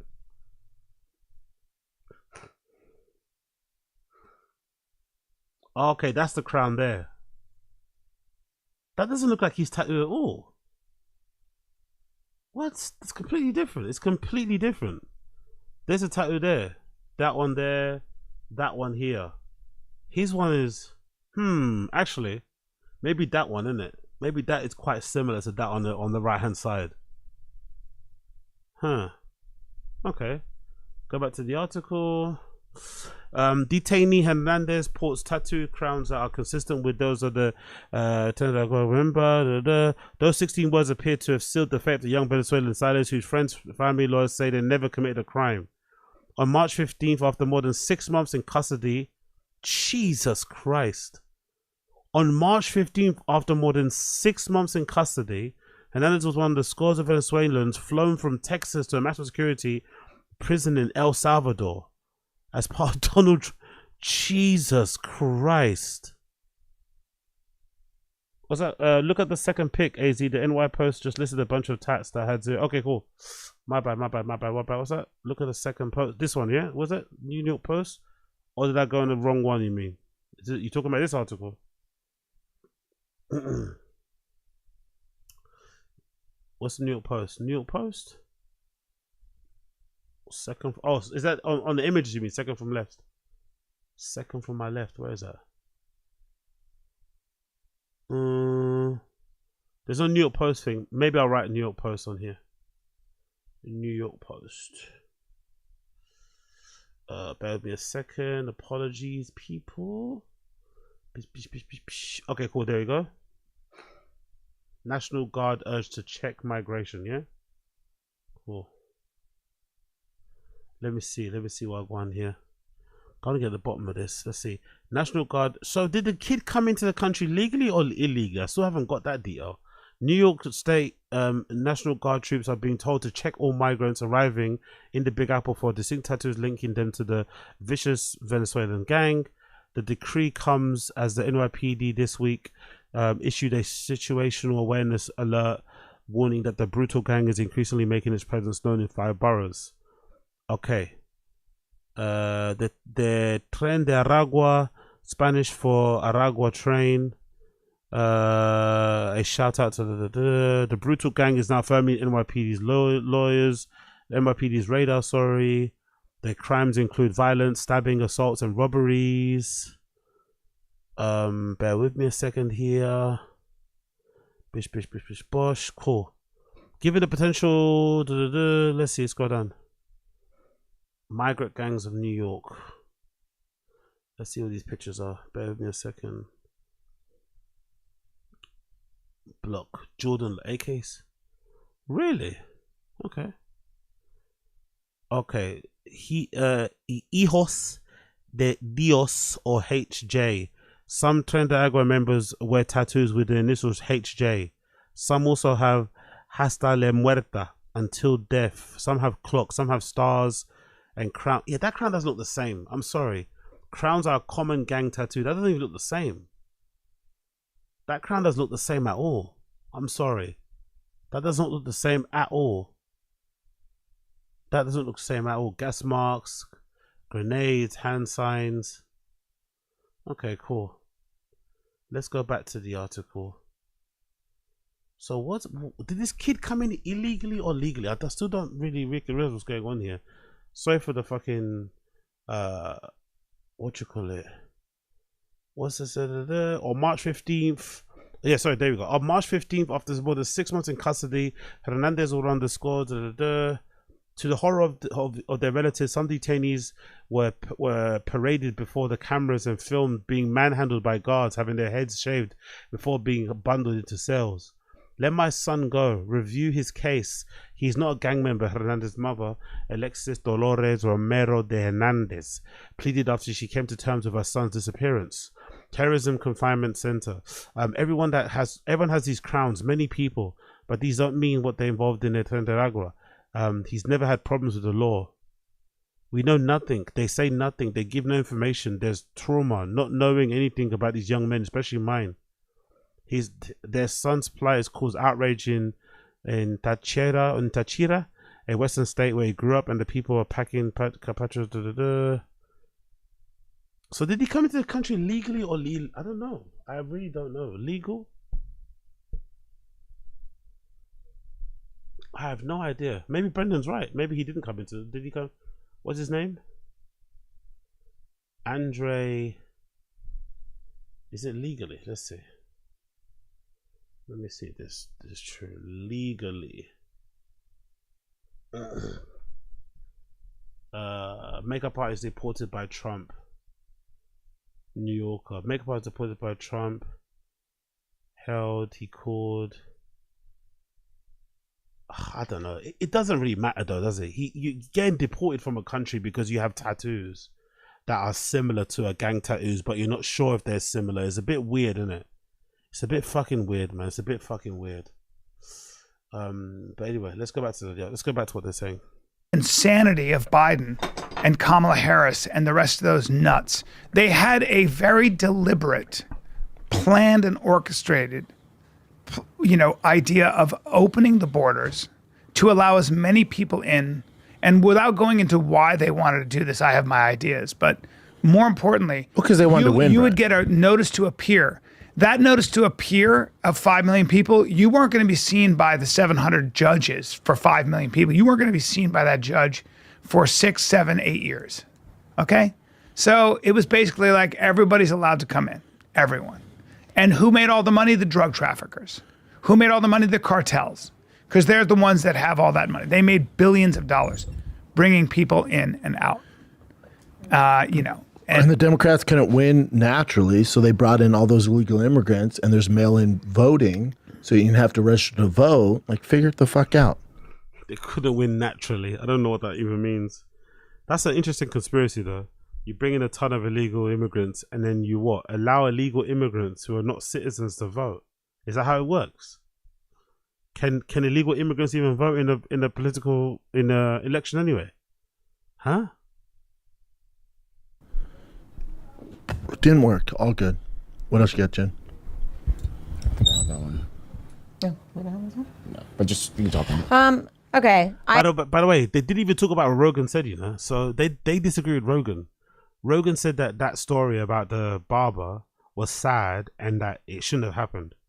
And there should be more checks and balances. So it's the first time. Powerful bunch. Yo, big up NJ. Can't get a mail-in ballot without being registered. There we go. So what the fuck's he talking about? So where does that conspiracy theory even come from? That the Democrats are isn't that like one of the tenets of like what differentiates each party? Isn't that one of the things that's like a thing that runs across all political parties no matter what country you're in? Usually the conservatives are kind of about closing the borders, and the people that are on the left are usually about opening the borders. But it has nothing to do with, if you open the borders, it means that you can let loads of people in who can vote for you. Like, because that isn't how it works. If you're an illegal immigrant, if you're a refugee, you have no rights to vote in any election. You know what I mean? You haven't got your fucking residency sorted out yet. The last thing you should be worrying about is a fucking election. You should be worried about getting your papers in order anyway. But it's a strange I wonder where that conspiracy even started. Oh, they're going to let all these illegal immigrants in so that they can vote for them. Huh? Vote? Okay. I like to draw attention to this stuff because I think these people are real pieces of shit. LaShawn Johnson, he was a former NFL running back, got caught, I think it was in October. Oh, big up Apis Potter. Okay, is that a loophole then? You can vote with a driver's license. Okay, cool. So that must be a loophole. I always wondered why that conspiracy theory exists. It's a strange one, but I guess maybe in some states there's a way to get around it. Maybe, but I don't think that's I wouldn't imagine it's a widespread tactic. Oh, the Democrats are going to let illegal people in to ensure that they can win an election. Like, what? That doesn't even sound right. Like, how does that even work? Like, how can you guarantee? And usually, I don't know about you guys, but like, especially the country that I come from, like, there's a lot of people from these type of third world countries who sometimes have a lot more in common with like the conservatives or the Republican side of things than they do with the people that seem to be left leaning. Like, it really isn't what you think. So even if you did decide to open the borders and invite everyone in, not everyone that just comes to the country is going to vote for your party anyway. You can't guarantee that, you know. Big up Chris Mack. There are proposals on the books in the states to allow people to have green cards to vote, but those are states and the municipal elections, not federal elections. Okay, cool. Yeah, that's what cool. Okay, you can't vote for presidents without being big up King Bear. You can't vote for president without being a citizen. That's how it should be. I don't think that's a bad thing. That's how it should be, really.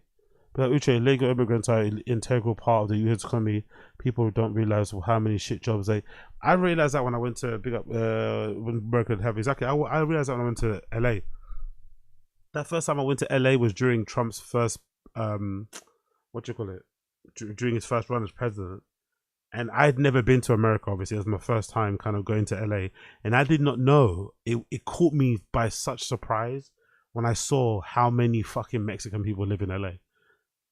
And I couldn't work out. I was like, hold on. So why is this guy talking about like? Because remember when Trump was like super anti-Mexican? I don't know what that was all about, by the way. Do you remember that? when Trump was like hating Mexicans and then shit. I was like, hold on, why is he talking about Mexicans and like how much he hates them when they legitimately run this fucking place? You know, they're everywhere. Like every single job, there's I saw something like, wow, like if these people disappeared tomorrow, like this whole place would fucking crumble. You know, it'd grind to a halt. So yeah, Uche is right. Like illegal immigrants are like a vital part of the US economy. So I guess there has to be a balancing act between it. But I don't know, man. Pulling kids off the street, you know, students and shit, and shipping them back off to countries they're not really from, you know, they know. It's a bit wild. I'm not gonna lie. It's a bit fucking wild. For 200 dogs that he had in a pit bull dog fighting ring. And he's just now big up Uche. I'm not even talking about LA. Farms in Idaho and shit. Yeah, I can only imagine. The agricultural business always to lobby first laws, and they'll find an employer if they don't hire somebody who doesn't have a legit work visa. They should depend on it. Yeah, big up Chris Mack. Yeah, I can only imagine. Big up King Bayo. AZ, you should see Florida, Texas, Arizona, etc. too. Yeah, I can only imagine. It's a complex issue. Don't get me wrong. It's a very complex issue, because there's obviously, you want to somehow, what's that word called? You want to somehow create a system where the people who are from the country where they're from, yeah, you want to create a system where your citizens are able to benefit, right? You don't want to create a system where like you invite so many. It's like, this is a weird example, but I remember when I was growing up, that's the thing me and my brother used to hate about my mum sometimes, right? My mum's a fucking lovely person, the biggest heart ever, and sometimes when we'd go to church, like she'd make all this amazing food and give way to everybody else, and we'd get nothing. Like she'd literally go out of her way to make so much food for everyone else, but not really think about us, think about serving everyone else. And sometimes you get kind of pissed off at that sort of thing. But then my mum's defense, it's like, yeah, but you got me at home. Do you know what I mean? I can make that for you anytime. I don't see these people most of the time. And some of the people that I'm making this food for, they probably haven't eaten them for the whole week, and they're looking forward to me bringing this particular food there. So there's a kind of a, you know, that sort of balance going on there. But it's a hard thing. It's a hard thing to kind of wrangle. It really is a hard thing to wrangle. But I'm not too sure how you sort it by just like, you know, deporting barbers and shit, you know, and like PhD students. I don't think that's the way to go either. I don't think so. But hey, what can you do? Getting sentenced, and people are actually trying to come out and be like, oh, he's not that bad of a guy. It's not that big of a deal. And I'm like, didn't we already learn this with Michael Vick? I mean, this is a dog-friendly office. People forgave Michael Vick, though. I didn't. The majority of his fan base. So can I just say something? So dogfighting has a long tradition in this country. Yeah, so and it goes back. No, I'm saying it goes back from, actually, it was brought over here by, do you know who? The British. The British, yeah. Yeah. The Staffordshire Terriers. Yeah, the Staffordshire Terriers. And they brought those over, and a lot. Oh, big up Josie. It looks like the barber was seeking asylum. Okay, cool. I knew it. It was so weird, the story.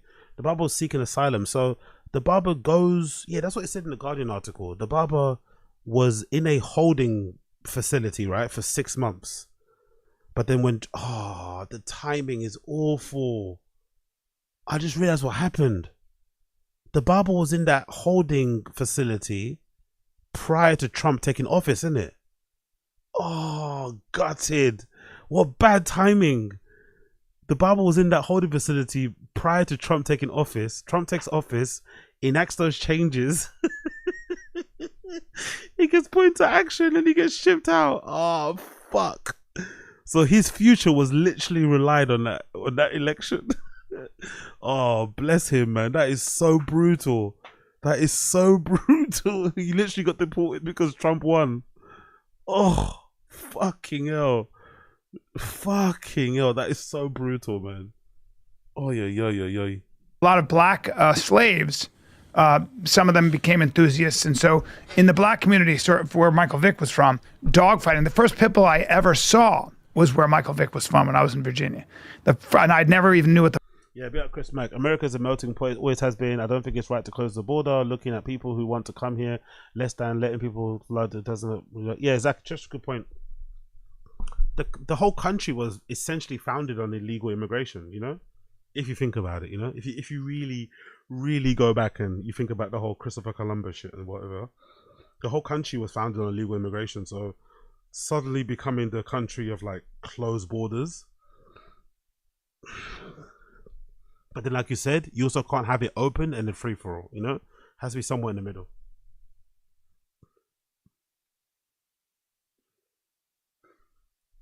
What the black community? I don't know. What is it? What is it? Enthusiasts, and so in the black community, sort of where Michael Vick was from, dogfighting. The first pit bull.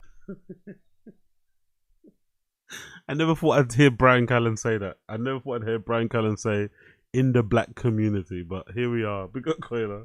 Enthusiasts, and so in the black community, sort of where Michael Vick was from, dogfighting. The first pit bull I ever saw was where Michael Vick was from when I was in Virginia. And I'd never. And the guy was black. Never even knew what the fuck it was, but it was a fighting dog. And I was like, what is this? And I remember this black guy goes, it's a man-made dog, bro.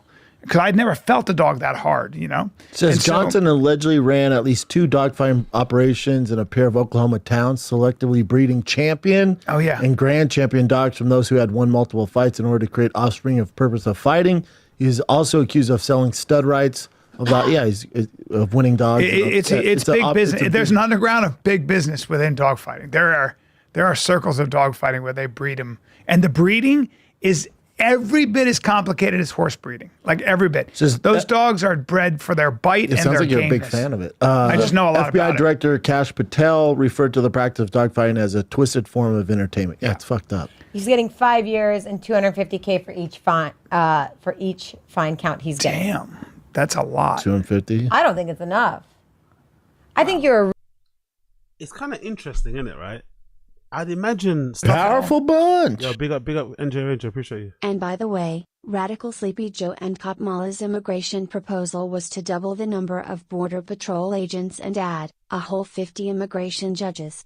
I wish they were the radicals Rinks tries to paint them to be. Exactly. I don't know, man.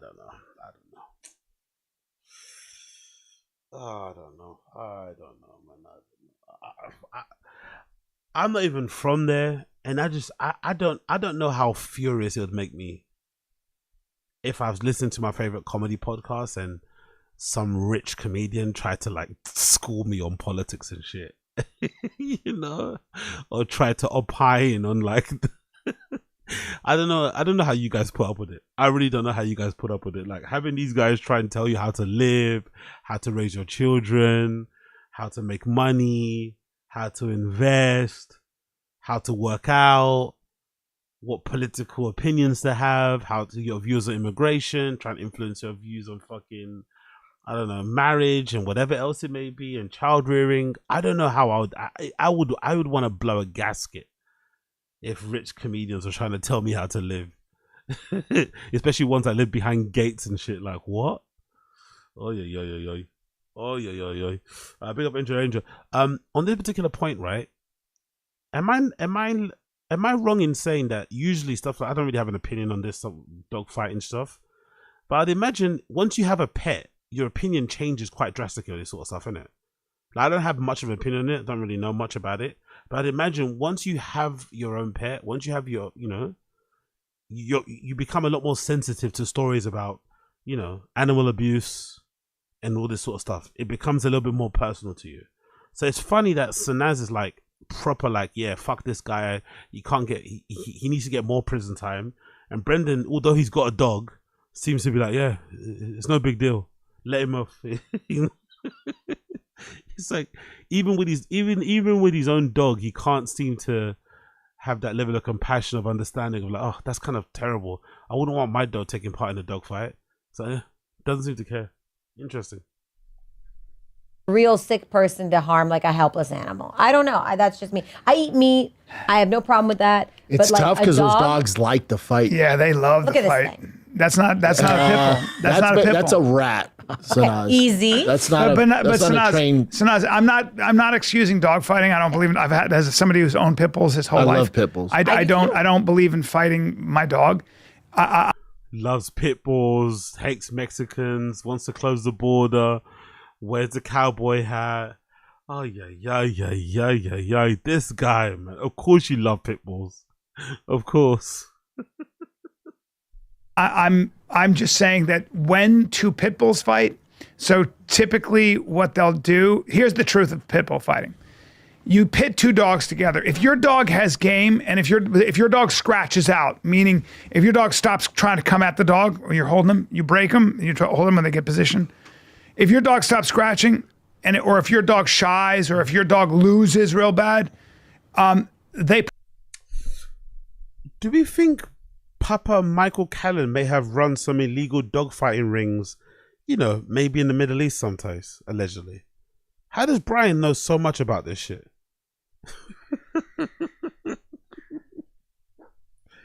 Do the rich and wealthy take part in illegal dogfighting rings and shit?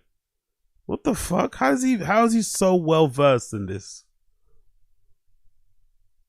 Put that dog down. They kill that dog. And also all those pit bulls live on the end of a leash in a doghouse. They're not pets. They're just like racehorses. They're bred for the fight. Yeah, it's a sad life. So I understand anybody who has a big problem with this. It should be illegal. If you do the crime, you do the time. I would say that, like, to your point though, those pit bulls are bred literally just to fight. And some of them, Papa is all contradiction. Rolling on the floor laughing emoji. Rolling on the floor laughing emoji. Rolling on the floor laughing emoji. He's a walking contradiction. He is. You can't spell contradiction without spelling Brendan Schwab. Big up King Bau. Some of them are wagging when they're fighting. They don't know, but they don't know any better. Yeah, that's what they just had that game. It's called. They're a game bred dog. When you got a game bred dog, what that means is you're so game to fight that they will fight for 2 hours. Some of them fight for 2 hours. They won't stop. It's terrible, yeah. Same thing as chicken fighting. I don't like that. See, I don't have a problem with cockfighting. Heavy on the cock. Heavy on the cock. Heavy on the cock. That's rough. You know what they do with them? No, they put razor blades on the end of the claws. They put the old barbs on them. But hey, but they're chicken. Well, also cocks. They're chicken. Cocks hate each other. They come right at each other. Yeah, they're vicious. They're dinosaurs. But see, now if you get in trouble for cockfighting, I might defend him. Dogs, what are you doing, dude? But cockfighting, it's like... Yep. Let's take a little break, dude. I need auto parts. I don't know, man. I don't know about that. Let's fast forward a little bit. Let's fast forward. Big up everybody tuning in. Subscribe, like, all that. Powerful bunch. Yo, big up Mr. O. Wagwan G. Brain and Brenda don't have a culture to refer to, so they get invested in other cultures and subcultures. That's a very, very good point. That's a very, very, very, very, very, very good point. Big up Mr. O. Very, very good point. They used to pit bears against bulls. Oh yeah. And bulls won all the time. Yeah. Yeah. Okay. It's bad. It's a cruel thing. Yeah, it's nasty. Nothing I'd want to see. This one. Michael Vick's on like fucking NBC now. Everyone forgave him, including white people. Brendan, you might get behind this. So Ford is filing a patent to bring old school stick shifts to electric vehicles again. It's the first car I learned on. But there's a big problem.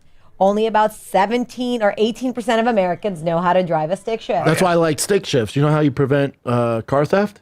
Get a manual. Oh, that's interesting. The people who steal cars can't drive manual. Wow. Huh. The people. When you say the people, what do you mean? When you say the people, what do you mean? Would this make you get an electric car? Clue. They have no Do you clue. think Brendan would get an electric car if this was the case? I think eventually.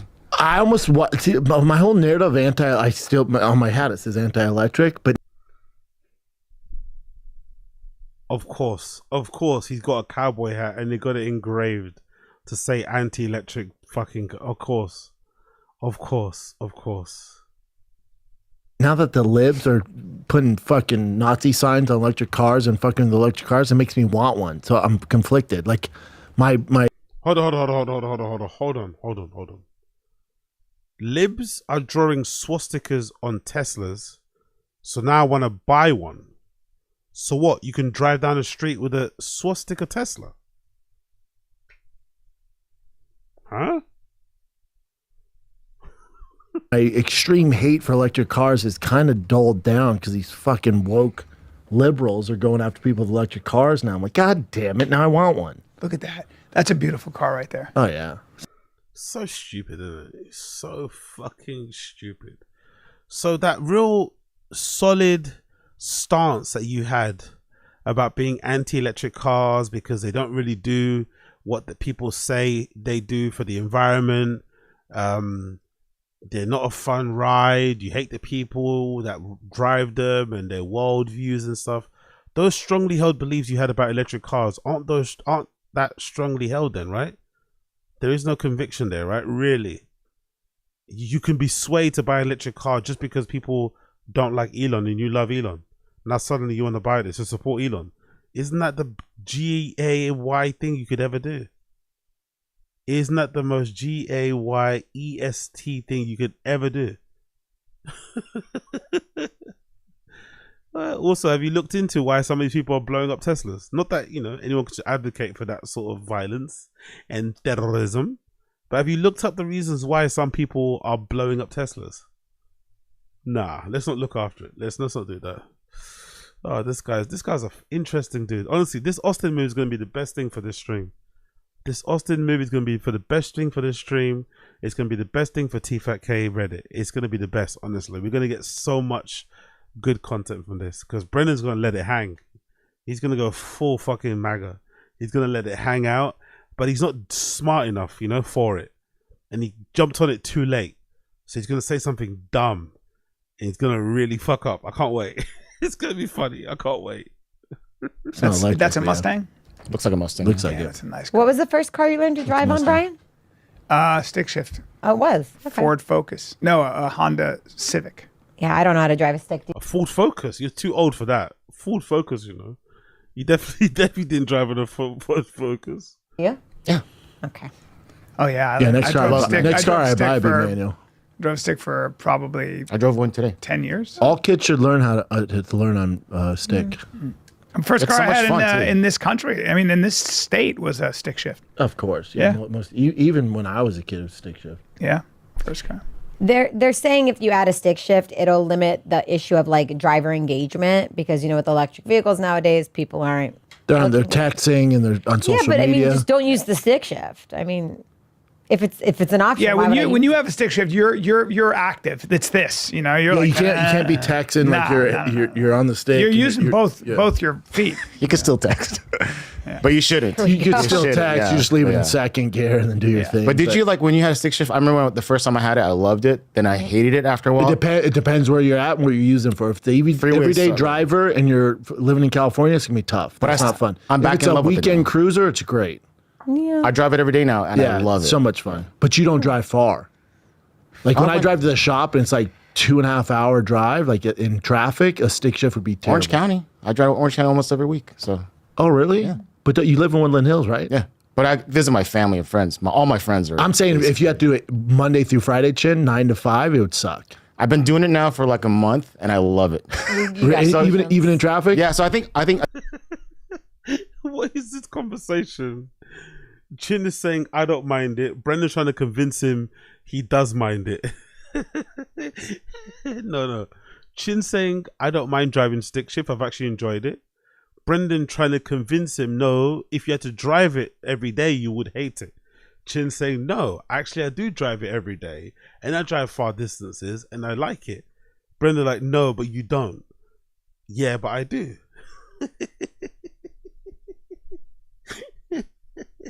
This is such a good conversation. Look at him. I love it, then I hate it, then I love it. It just depends. It just depends. I know. Yeah. I like it. Yeah, Chin backed down. Chin finally backed down. He had to back down at the end. He knows who writes his checks. He finally backed down. I want to people stick get in 911 fights over. turbo. I'm looking at passenger class over reclined seat and mid-air rumble. I look at that, people who get in fights on a plane. It's but you never know what they're dealing with. Anyway, let's quickly switch over. Quickly watch this. I want to see this because I want to see what this is about. Right winger melts down in front of left winger guest. Answer me that question. First of all, the border was not. Oh, I gotta watch this. Okay, I've got to watch this. I have to watch this. This must have been interesting.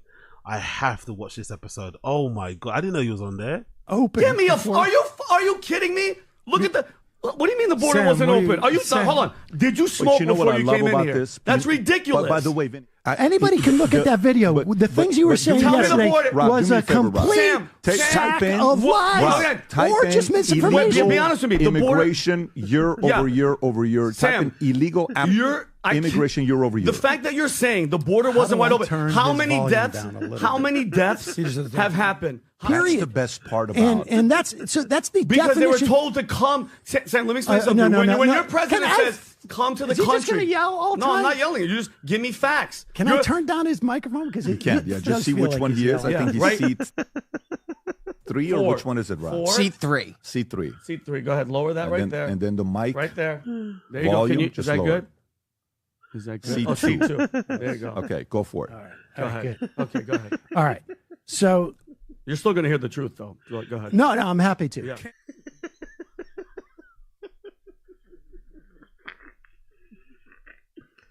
That's fucking brilliant. That was fucking brilliant.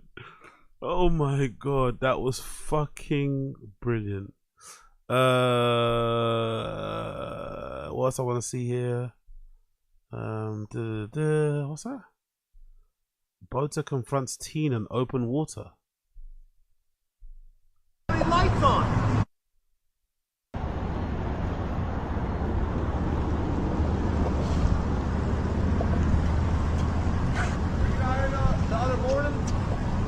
What, like 5 in the morning? Yeah. Yeah. Busting me out? Nah, that was the dude in that boat. Were you the one that came through the middle of the bridge? Was that you? Yeah, that was me. Yeah, I was here, but you ran in front of the other dude over there. You were busting me out, dude. Bro, you ran right through the middle of the bridge while we were all fishing.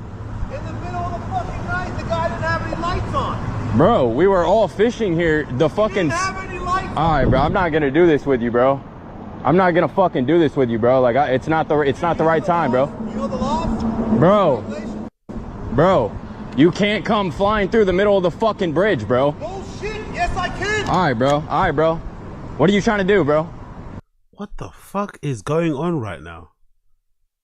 What the fuck is this? So what? You can't cross? Are they talking about passing underneath the bridge too close to each other? Like, what is this boat beef? What am I trying What are you trying to do, bro? You want to fucking go? I don't want to fucking go. I want you to get the fuck out of here. This is so cool. This is so fucking cool. America rocks. This is so cool. What is this beef? They're arguing about what? Like, there's plenty of room for them in front of them, no? What are they arguing about? Big tough guy? Tough guy? You pulled up on me, motherfucker. We got quite a Florida type shit. I love it. Yeah, I did. Yeah. What are you gonna do about it? Nah, shit. I'm fishing, you fucking. Like, bro, get out of here. Like, what? What are you trying to do? Act like a tough guy in front of your buddies? No, I'm not. Dude, all these motherfuckers know I'm tough, motherfucker. Bro, alright, bro.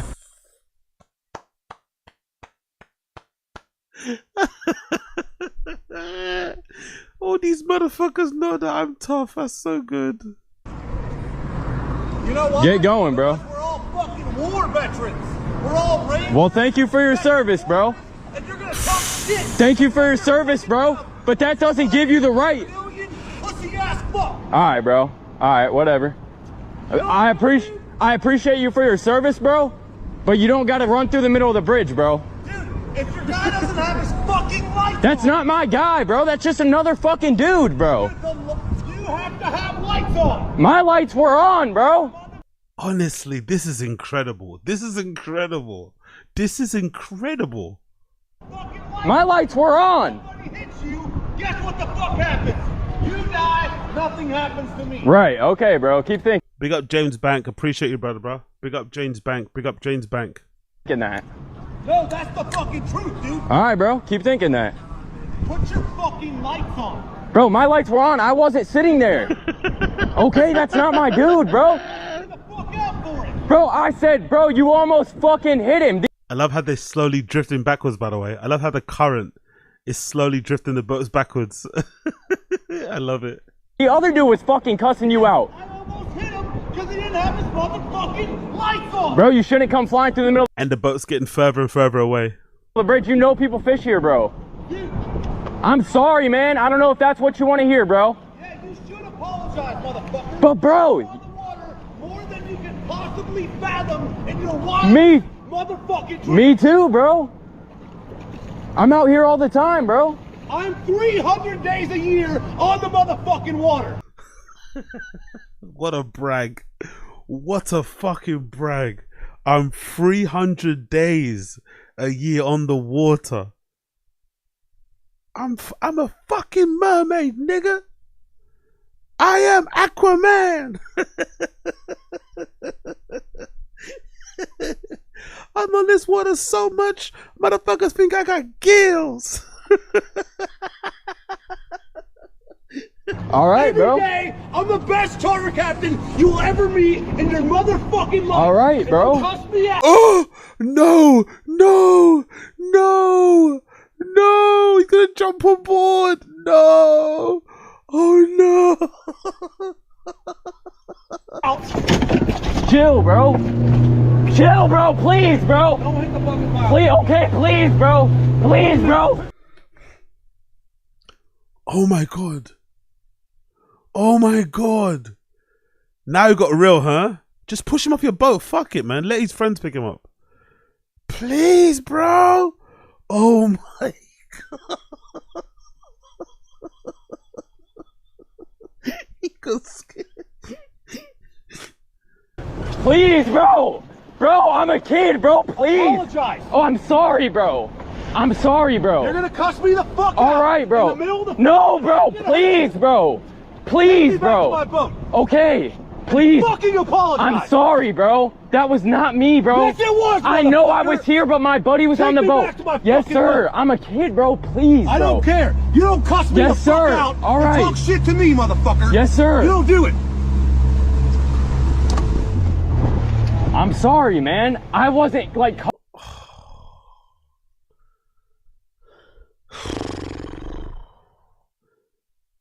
I'm not gonna lie, this kid took an L, man. He was talking a little bit with his chest too much. And that man, like, he fucked around and found out, innit? That kid was talking with his chest, innit? When the boats were not too close, when they were far apart, he was talking with his whole chest. As soon as that guy got on, oh, God almighty.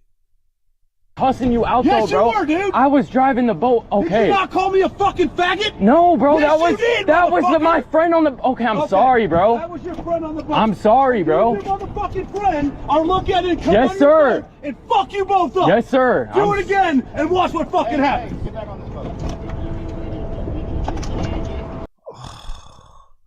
Yes, sir. It went from bro to yes, sir. Oh, so cringe. So embarrassing. He got punked out, innit? Oh, man, I feel so bad for him, but hey, man, he fucked around and found out, I guess, innit? You can't blame the dude. If what he's saying is true, I guess it is what it is, innit? Fucking do it again. Yes, sir. I'm sorry, bro. Like, I appreciate y'all, bro. I'm sorry, bro. Bro, yes, sir.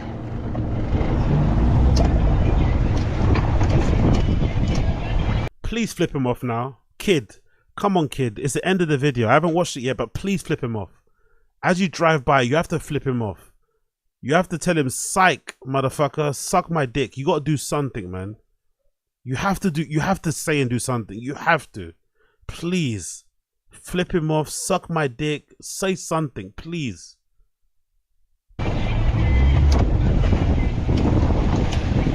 Nothing. Nothing. Nothing. Oh, he's shaking as well. He's shaking. Oh my God, he turns it off. Oh, he was streaming. No wonder they caught it. Okay, cool. He was streaming. He was live streaming. Oh my God. Kid, man. Bro, I'm sorry, bro.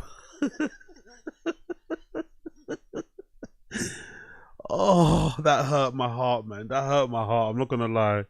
That fucking hurt my heart, man. That kid fucked around and found out. It was my friend, it was my friend. Well, your friend's not here, so you're gonna get it. It wasn't me, it was my friend.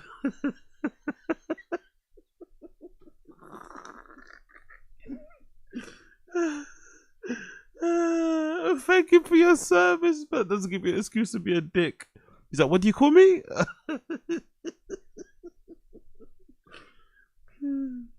He jumped on his boat like a fucking pirate, bro. He jumped on his boat like a fucking pirate. Oh. Anyway. God bless that kid, man. God bless him. God fucking bless him, man. They're probably hot already. Yeah.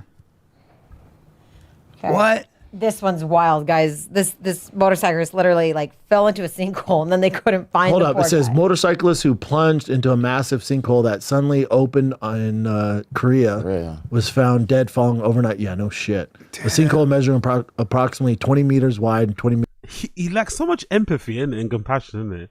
Someone dies in a sinkhole. Yeah, no shit. Fucking hell. Then he gets on camera and starts crying and wants you to fucking feel sad for him all the time. He's an interesting dude, isn't it? He feels zero compassion to others, but he wants you to always feel bad for him. Interesting dude. Meters deep. Opened an intersection on Monday. Swallowed the motorcyclist and injured a woman whose van had been driving over the site at the time. Let me see. Man, that poor guy. So bad. Does it just open up Look at or that. he has just no doesn't see idea. it? You're just gonna die. This is and dying. And game over. Car And made it out. damn, that car kept going. Good for them. And he just died. Yeah, he's over. How does that happen? It's your time to die. That's God being like, all right, man, Man. you're up. Sinkhole, you're up. Damn, that sucks though. That's how. Bloody hell, you can tell the money's running out, innit? The kids are in the background, innit, right? No daycare, no babysitters. I can hear the kids playing in the back super loud. How fast he died. We don't have sinkholes. Have we ever had a sinkhole? Yeah, there's sinkholes there. He literally probably fell 20 meters right there. You just fell 20 meters. Sad. Acidic rainwater erodes underlying bedrock. Sinkholes are all about water. Water washes away the soil underneath, the residue, and it just wears it out over time, becomes thin, and then the weight from the cars. It just happens random locations too. Damn. That sucks. Yeah, Florida has a lot Big up Fetty Wap, exactly. Sure, Black. They weren't white, it's okay, exactly. of them. You know what I hate to say? Probably suffocated, right? Oh yeah. Or who, on a motorcycle, Oh, probably hit his head, knocked out, and just game over. Actually, yeah, talking about. Okay. I found. Yeah, exactly. Where's the mum? Talk about Slojo. What's happened with Slojo? Oh, I haven't seen her Instagram in a while. What's Slojo saying? Let me check her Instagram. What is the Madame Slojo saying? What is the Queen saying? Oh, okay, they're posting more of the daughter now. Cool. What she's saying on the Instagram stories. Oh my ear. Okay, pictures of breakfast. Eating for one, as always. Cool. Where's the kids? Who knows? Who cares? New rose bush. My grandmother is always close. Okay, cool. Oh, that's a grandmother the Green Reaper came and knocking at. Okay, cool. So not much with Slojo. Let's see what Bappa's up to. We got everybody tuning in. If you like the stream, please like the stream down below. Actually, you know what? It's getting quite late now. I'm probably gonna do I will do the watch along for Andrew Schultz's special and Bert's special tomorrow instead of tonight. It's getting a bit too late right now for me to do a kick stream, but we'll do that tomorrow. Giveaway TRX cooking. Okay, another giveaway TRX. Okay, cool. Another giveaway TRX. Interesting. Another scam. Let's continue. Found a new movie trailer. People are pretty stoked on this one. There's going to be a new Back to the Future. What? There is. They're just redoing all the old movies. Yeah. Yep. Yeah. See if we like this one though. But Tom Holland's in it. And Robert Downey. This is good. See if I can zoom in. Is this thing working? Marty, come now! I have something incredible to show you. Hey, Doc, you said you needed me? So, here I am. I just had to dodge Vice Principal Tanner. Get back here! My GF hanging. We're just watching trailers now, yeah? Cool. But, that's all right. Listen, Marty. What if I told you it's possible to travel through time? Would you believe me? Here's the thing. It's possible. I figured it out, and I want you to come with me. Are you ready? Okay, cool. Wait, did you just say time travel is real? This is AI. This is AI. Great, Scott. Come on, hit it, Marty! That's what I'm trying to do, Doc. This is so AI and so bad. You don't want to piss me off? Unless you're a chicken, McFly? Oh, look at this. Can I get a Pepsi? Even cyborgs don't drink that. Let me fix you a real... This is bad AI, Sinas. It's really bad AI, I Sinas. really thought we were going to get you on this one. No, you I was hoping weren't. to That get was Brian terrible too, but AI. it was so bad. It was so bad. That was bad AI. I was testing him. I know, but like... That one, we got to do better. I was like, that was huh? bad. I mean, his voice, they was like... It didn't even match. Yeah. But you in the beginning, you were a little... No, I sure wasn't. Yeah, I was like, it was what bad is for the this? jump. I was like, what's going on here? I was hoping we'd get you too, but as soon as it started, I went, oh, fuck, I'll figure this one I out. thought it was AI with an AI, and I'm supposed to be... I was like, is this some weird... It'd be sick if they redid it, though. Getting wild It with would be this stuff. sick. Okay. Well, I tried. And whoever's doing it, that's really bad AI. Hey, you're bad. Yeah. Yeah. All right. Let's do this one. So Morgan Wallen was on SNL again, and people are just raining on him because he walked off Well, the stage. left is raining on him. The right is supporting him. That's how But it's SNL's like, we're not mad. He's welcome back at any time. But after SNL, they all stay and hug. Yeah, but, kinda just- but you gotta remember who's on SNL. It's just, especially now, it's a super liberal, a lot of gays on there. And Morgan Wallen, being a man of faith, is probably like, fuck, get me out. Or he just didn't... A man of faith that fucking throws chairs off of buildings and drops a hard ER with his mates and shit, right? Yeah, cool. Man of faith. Oy, oy.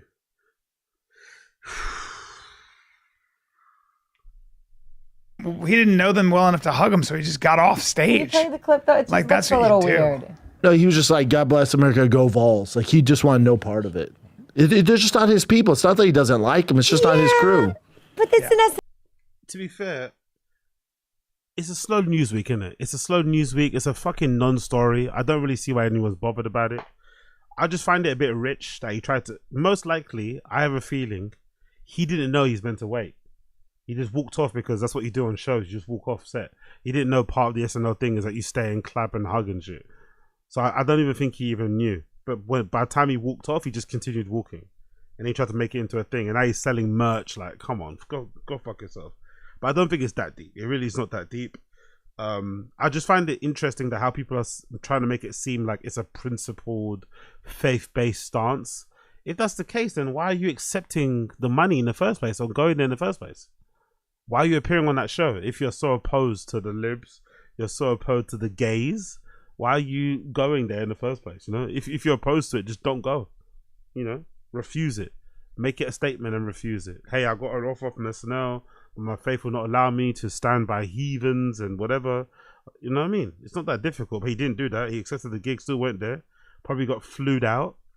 It is what it is. But I think people are blowing it out of proportion. I think they're blowing it out of proportion. It's probably not that deep. It's probably not that deep. But I want to know, is that guy's music even that good anyway? He seems to cause a lot of controversy. He seems to like it. Is his music good enough to... That's all I want to know. If your music is good enough, you can behave how you want. No one really gives a fuck. But is Morgan Wallen's... I don't listen to country music like that anyway. Is Morgan Wallen's music that good to be this much of a diva?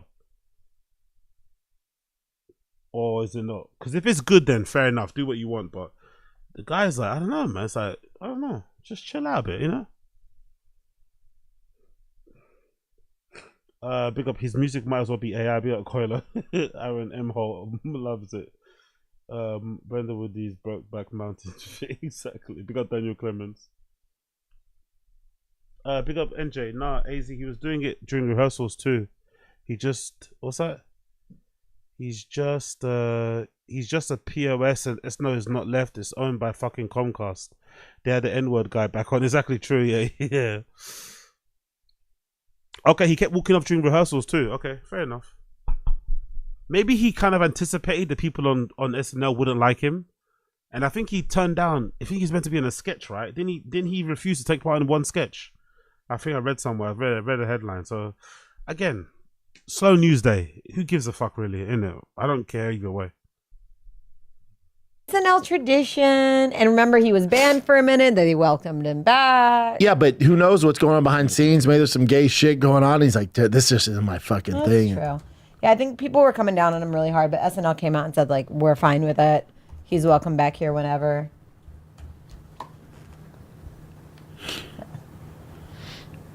Let's try this one. Morgan Wallen, I had a wonderful time. Thank you all. I mean, look at the people in the back. You think those people so are like good, that him? girl. It's just not his people. So he's just like, fuck it, I'm That out. girl's a good actress. Do you see her in Did you Amore? try a comfort hoodie? I've never seen her in Amora, but she always plays the crazy chick. She's so good. She's in Once Upon a Time in Hollywood. She's Yeah. a chick She that won an gets Oscar. fucked Plays up. Sadie. Yeah, she won an Oscar. yeah. She's so fucking good. in She's that. great. And she's in the new Scream movies. She's such a good actress, man. I was like, damn. Wild, yeah. So good. He just walks off though. Who gives a? It's just not his people. He's probably like, all right, get me back to fucking Tennessee. Get me to God's And he was like, I'm out of here. He posted that right after. Yeah, right after. Oh, there He's you go. sick of it. All right. Yeah, he's like, give me with my people. And there's nothing wrong with that. Nah. Just like if He's gonna make a racist comparison, isn't he? He's gonna make a racist comparison. Go on, a nationalist, for example. Go on, Brendan, lean into it. Right winger. a liberal walked off, if there was some other host and was like, I can't be around this, get me around my people. Yeah, I get it. Do your thing. Yeah, I like this. That's all it is. Look at him. He hugs her. She's great. And then he just goes. He's like, I'm away. fucking out. Yeah. He may not have liked some of the people. You're right. That's all it is. He's like, get me back to I like my this crew. Yeah, I'm out of here. I can't get out of here fast enough. But here's some cool news. A 14-year-old child prodigy has literally developed an app that can detect heart disease in 7 seconds.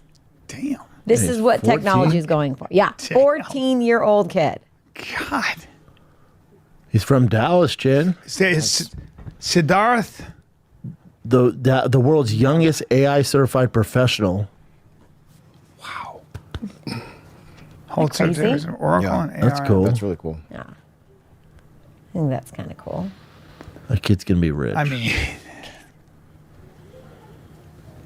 is that it, Jen? incredible. You got anything? We should probably do Should do a some couple more. more. Here's one.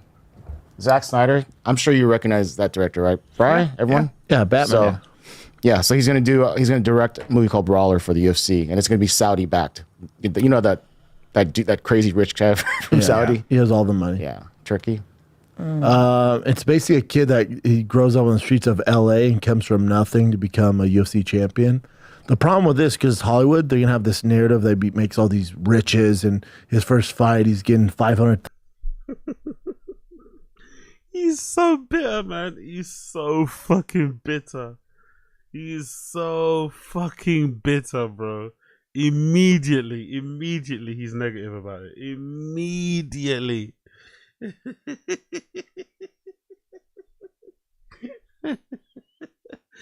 But him and Dana White are cool. I love the UFC. Just embrace it. Embrace the hate. Because he has for once in this scenario, I agree with Brendan. He has every right to hate Dana. Because he was at the UFC during the fucking Reebok deal. The Reebok deal was the beginning of the end. That's when fighters stopped making good money. That's when fighters had to fight 1 million fights to make a basic salary. So he has every right to hate the UFC brass and Dana White. He has every right.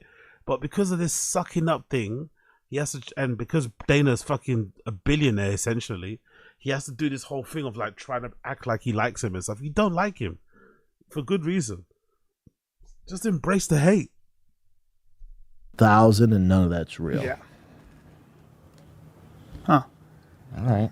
Maybe get me an audition for that, dude. Who would I play? I don't know what you're doing that. Yeah. How about this one? Good point, Fetty. I don't know. What's her name again? Kat, the firing the kid Instagram. I don't even know what her name is, so I can find her Instagram. I keep forgetting. I think it's Kathleen or something, right? There we go. Kathleen Lee. What? Is that her? Yeah, that's her, right? What's she doing? No idea. I don't know what she's up to. What's she up to these days? My wiener, what's she got? She's got 2 accounts. Not, what's this? What's not team? She's got another, okay, so she's got a Finster.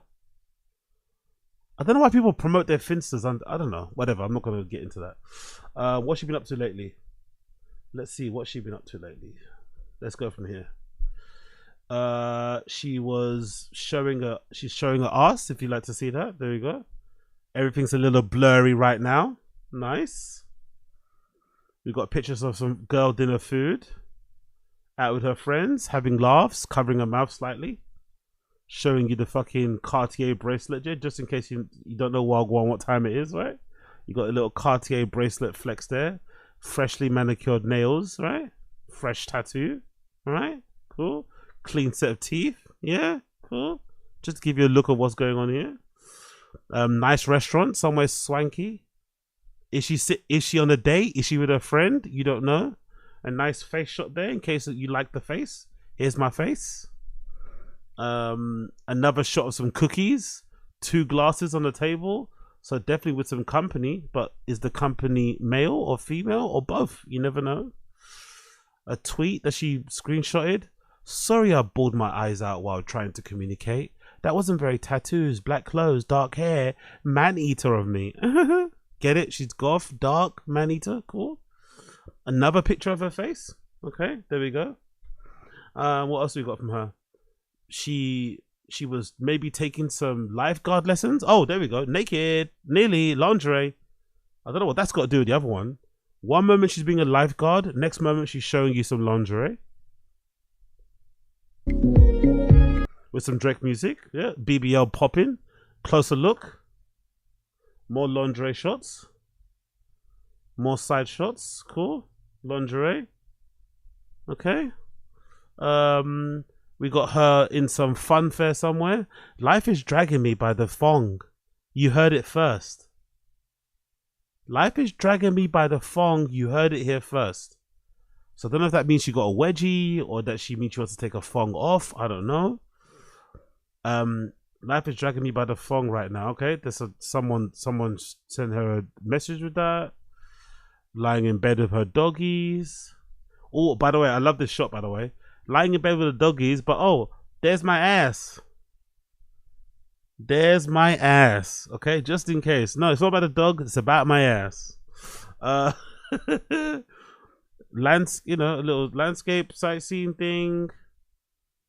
Some bumper sticker. How much signal I need to cut across 8 lanes. No good luck, everybody else. Cool. Her with her hat on and some glasses. Hanging out somewhere again. Whoever taking the pictures of her is using an SLR, it seems. More pictures. The caption, BRB, I'm on the hunt to find someone who's going to take me to medieval times. I don't know what that caption even means. What it relates to the picture, but it doesn't really matter, I guess. She's wearing a whole denim suit thing, right? On the beach somewhere. Cool, having a good time.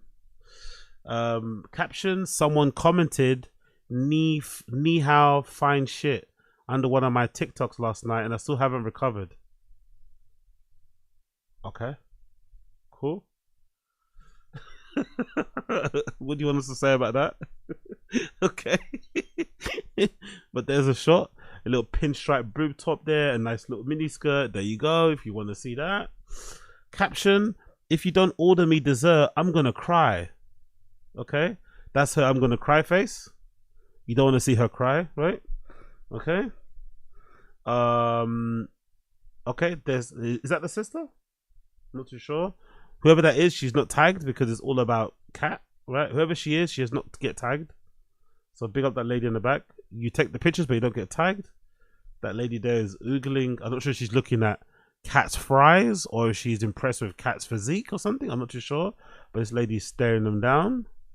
What they've got here, they've got some steak. Nice little dish there. Some greens. Cool. You know the vibes.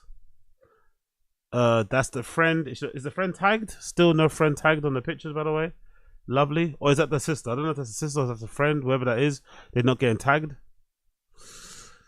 Having a good time in the lift somewhere. Just the girlies hanging out. More pictures. Oh, by the way, good shot there, right? A little bit of under bum flap there, just peeking through. Just to keep the boys interested. A bit of under bum flap, yeah. How short does your jacket and your skirt need to be to show that? Cool. Nice. Dessert for one. Again, more cookies. More bum flap. More under back bum flap shit. Cool. What else we got going on here? More lingerie. D&D. Read receipts are on. Cool. Don't know what this means.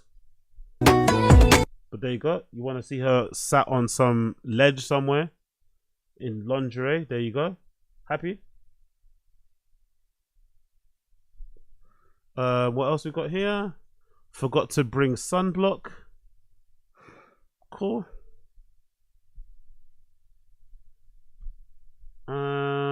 Summer preview. Cool.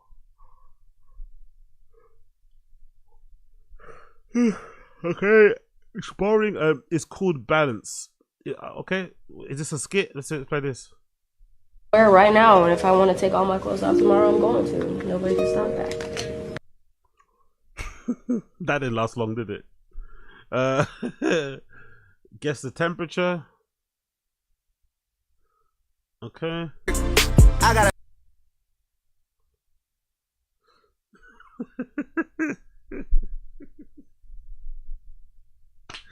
I don't even know what's going on with Instagram. Okay, this content. Let's see what's happening on stories. If you see me looking a little thicker and breathing a little heavier going up the stairs, mind your business. And not put on a shit ton of weight. All I've done here is eat, get tan, eat some more. Okay, I do not care. Let's move on. I don't care. There you go. There's your cat update. Flash is alive, but yeah, fucking hell. This is Mariusz Pudzianowski, the world's strongest man guy, and Eddie Hall, another world's strongest man. Haven't they fought before? I don't know, but I feel like I feel like there's two different world's strongest men that fought before. Let me see Mariusz for sure. here. Eddie's fought before. Well, Mario's definitely fought before. Oh No, my they God. both fought. They But both I don't know fought. if they fought each other. But yeah, so they're fighting on April 26th at KSW. Pudzianowski's been doing it for a hot second. Yeah, how old is Pudzianowski? God, he has to be in his 50s. I remember watching him on TV Oh, yeah, a long. hot second ago. 48 years Damn near old. 50. Polish. Just a beast. Go to his MMA record, Jim. We can see if they fought before. All right. A lot of world's strongest man contests. Damn, he's fought a lot, actually. Yeah, he's been fighting for a while, dude. They've never fought. Why do we think they fought before? Because he fought another like world's strongest man guy, I think. How's his fighting? He's stiff. Stiff. But he's doing the damn thing. He's tough. Yeah, he's a rough character. Yeah, they never fought before. Yeah, he's gonna be tough. Big boys. But didn't you guys say before, like when you're that big, it's kind of boring? No. Boring? No. Not boring. Because they just punch each other in the face.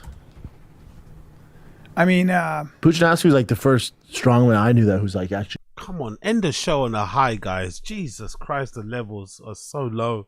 He looked like shredded too. yeah, that's He had a right. He was one of six-pack. the only guys. That's what it is. So Eddie Hall fought Thor, your guy. That's right. Oh. And he lost Did to he Thor. beat or lost? He lost to Thor. Yeah. Yeah, Eddie Hall's newer. So Ryan Shaw's getting into arm wrestling and taking it very seriously. Huh. It's going to be fun to watch. Is there a lot of money in that?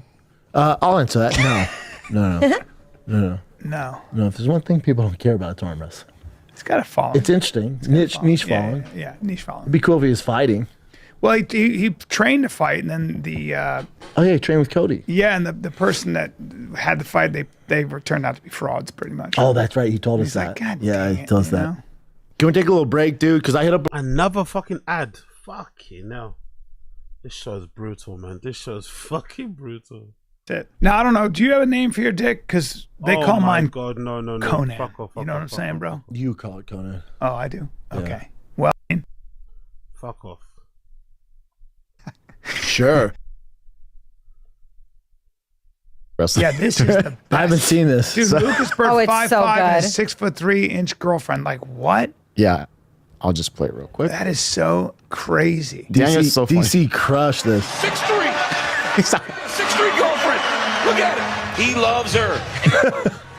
He just kept saying she's 6'3". His girlfriend's 6'3". I love it, man. It is I love crazy. it. He's It like, does look whatever. fun. I got a tall girlfriend. Super tall. 6'3", 5'5" versus so big. 6'3". I It's assume like a she rough plays one. basketball. Huh? I assume she plays basketball for Illinois. That's a lot. 6'3". She's also. She was like hugging him how I hugged my Love like it. nephew. DC crushed on there. that's a That's him in his element. He's crushed it on there. I mean, that's a badass. You know that kid's going to be a winner in everything he does in life, though. You know, winning in the NCAAs in wrestling is so hard. Nothing's stopping him. Yeah. It's so hard. I think that's good. Well, there's a couple things here I for it. saw today. A couple Conor McGregor bites came up today. Is it real or is this? Well, Brian no, shit? these are real. These are real. Matt Brown was saying, Conor McGregor's been passing on that return fight forever. And then Chael came out and actually called him a narcissist. Called McGregor narcissist? Yeah. But I mean, most fighters are. Spider-Man meme. aren't most fighters in that sense? Yeah. And then I read an article that was saying that apparently McGregor had planned his retirement 10 years ago, and this was all a part of it. Good for him. You think so, though? Yeah. I don't think a narcissist could really admit to like them ever really being done. You think so? Well, that's why he keeps leaking it. That's why he keeps teasing. I don't us get to come back. narcissists from Connor. No? No. I don't get narcissists. What do you get? I get a guy who came from nothing and who did the impossible. Food stamps. Who did the impossible. Most because winningest, I mean, as far as money goes, the biggest star of the UFC he did the ever impossible. had. He won the game. And then what happened was he became really rich, really powerful. And like a lot of people who are thrust into this new planet, he had some trouble adjusting and dealing with it.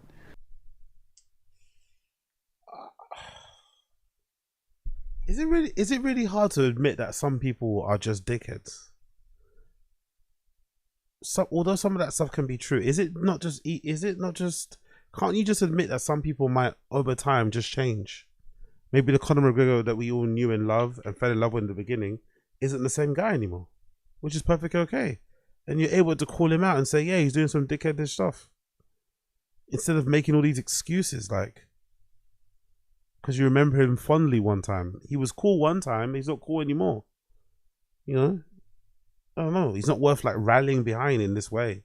Strange, the copes and the, exceptions they make for certain people. I guess when you're friends with somebody, quote unquote, or you met them once, you make these changes. But I don't know. I think it's odd anyway. I think at heart he's a good guy. Yep. And I think he what he accomplished was incredible and continues to. But I think he maybe has a substance abuse problem. Might have gotten into cocaine. He's not the first guy. Certainly not the first fighter. Not the last. No. And partied, and the world opened up to him in such a crazy way. Oh my God. Yeah. So I think he got himself in a lot of trouble. Yeah, there's no book you can read to prepare you for the level of success and fame he had. No good things It's happen unheard when of. you get into cocaine. No good things happen when you drink too much. And I think he's another guy who's way smarter than people think, and I think he'll learn from this. And I think he'll always have demons that he battles. Always. Oh, yeah. Yeah, but I don't get narcissists from Connor. Yeah. And the reason I don't get narcissists is he works so hard to get to where he was. And narcissists don't work hard. What? Knew that that's what it was going to take. And I think when you work that hard, you realize that you're not special. Because we talked to him about it. You're not special. You just have to work harder than the next guy. Oh, I think he thinks he's special. Well, you have to believe in yourself. But to come from, like you said, food stamps to where he is special. People forget that he also was about to retire. He went through all of that too. He's always had. It's very, very difficult to accomplish what he accomplished and to do what he did. And so yeah, that's what I say. And the last one I have for you guys is Dylan Dennis. He is vowing to retire Tony Ferguson ahead of their GFL matchup. I think we've been talking about it for a while that we think Tony should step back. Nobody wants to see him get hurt in the ring. I'd like to see them get into both of them. Right. I'd like to see them get into a jiu-jitsu match. I'd like to see this turn into. I don't. Why? No. Dylan Dennis, that's all he does. He's just too good. Yeah, I want to see this. Yeah, jiu-jitsu wise, right? Compared to Dylan, he is, Brian. Really? Really? You're talking about world champion. But jiu-jitsu. brown belt world champion. Black belt now and still compete at ADCC. How'd he do? Great. Yeah. You're talking about two different things. Really? Yeah, MMA's the perfect platform for him. Tony has some advantages. Dylan, if it goes to the ground, has huge advantages. So. I mean, he had his, 8th consecutive loss? Yeah, the UFC at the tip of the spear. It's tough. I hate seeing it, personally. I don't want to see it. I'm done, man. I'm done. These guys are just waffling and chatting fucking shit. I'm done. Okay. We're gonna end it there, my friends. We're gonna end it there. We're gonna cap it there. We'll be back again tomorrow. I'll do the Andrew Schultz and Bert Kreischer streams on Kick tomorrow. Hopefully I can start. I need to start Random Show earlier. So hopefully I'll start Random Show earlier so I can do the Kick stream later as well. But we'll do the Kick stream and the Random Show again tomorrow. Big up everybody that joined, that tuned in. Appreciate all you guys. Make sure you follow me on Kick, by the way. Follow that Kick channel. I'll be doing the live stream at Andrew Schultz special and Bert special on there. So make sure you tune in. I might even do all the comedy special reviews on there, to be honest. Actually, I shouldn't. Actually, no. I'll save the Tim Dillon on Patreon, but I'll do the rest of them on there. Just to kind of get through them and shit, and obviously the Bill Burr one. So we're gonna get through them this weekend. Actually, we're gonna get through Andrew Schultz, Bert Kreischer, and Bill Burr by this weekend on Kick, and then when Tim Dillon and Kill Tony one comes out, I think next week or the following week we'll do that on Patreon. But for now, appreciate you guys. Smash the like button. Get involved that way. Subscribe to the channel. All that good stuff. That'd be greatly appreciated. Let me just double check, see if I missed anything. I don't think I missed anything, have I? Boppity boppity boppity bop bop bop bop bop. No, I didn't. So make sure you subscribe to the channel. All that good shit. And yeah, man. I'll see you guys again tomorrow. Yeah, I'll see you guys again tomorrow. Day 4 of the marathon. Join, become a subscriber, all that good shit. Like the stream down below. That'd be greatly appreciated. And tomorrow, more Taz, more Random Show, and we're gonna do another Random Show on Kick as well, watching Andrew Schultz and Bert Kreischer special. Okay, cool. Appreciate all of you. Take care. Be safe.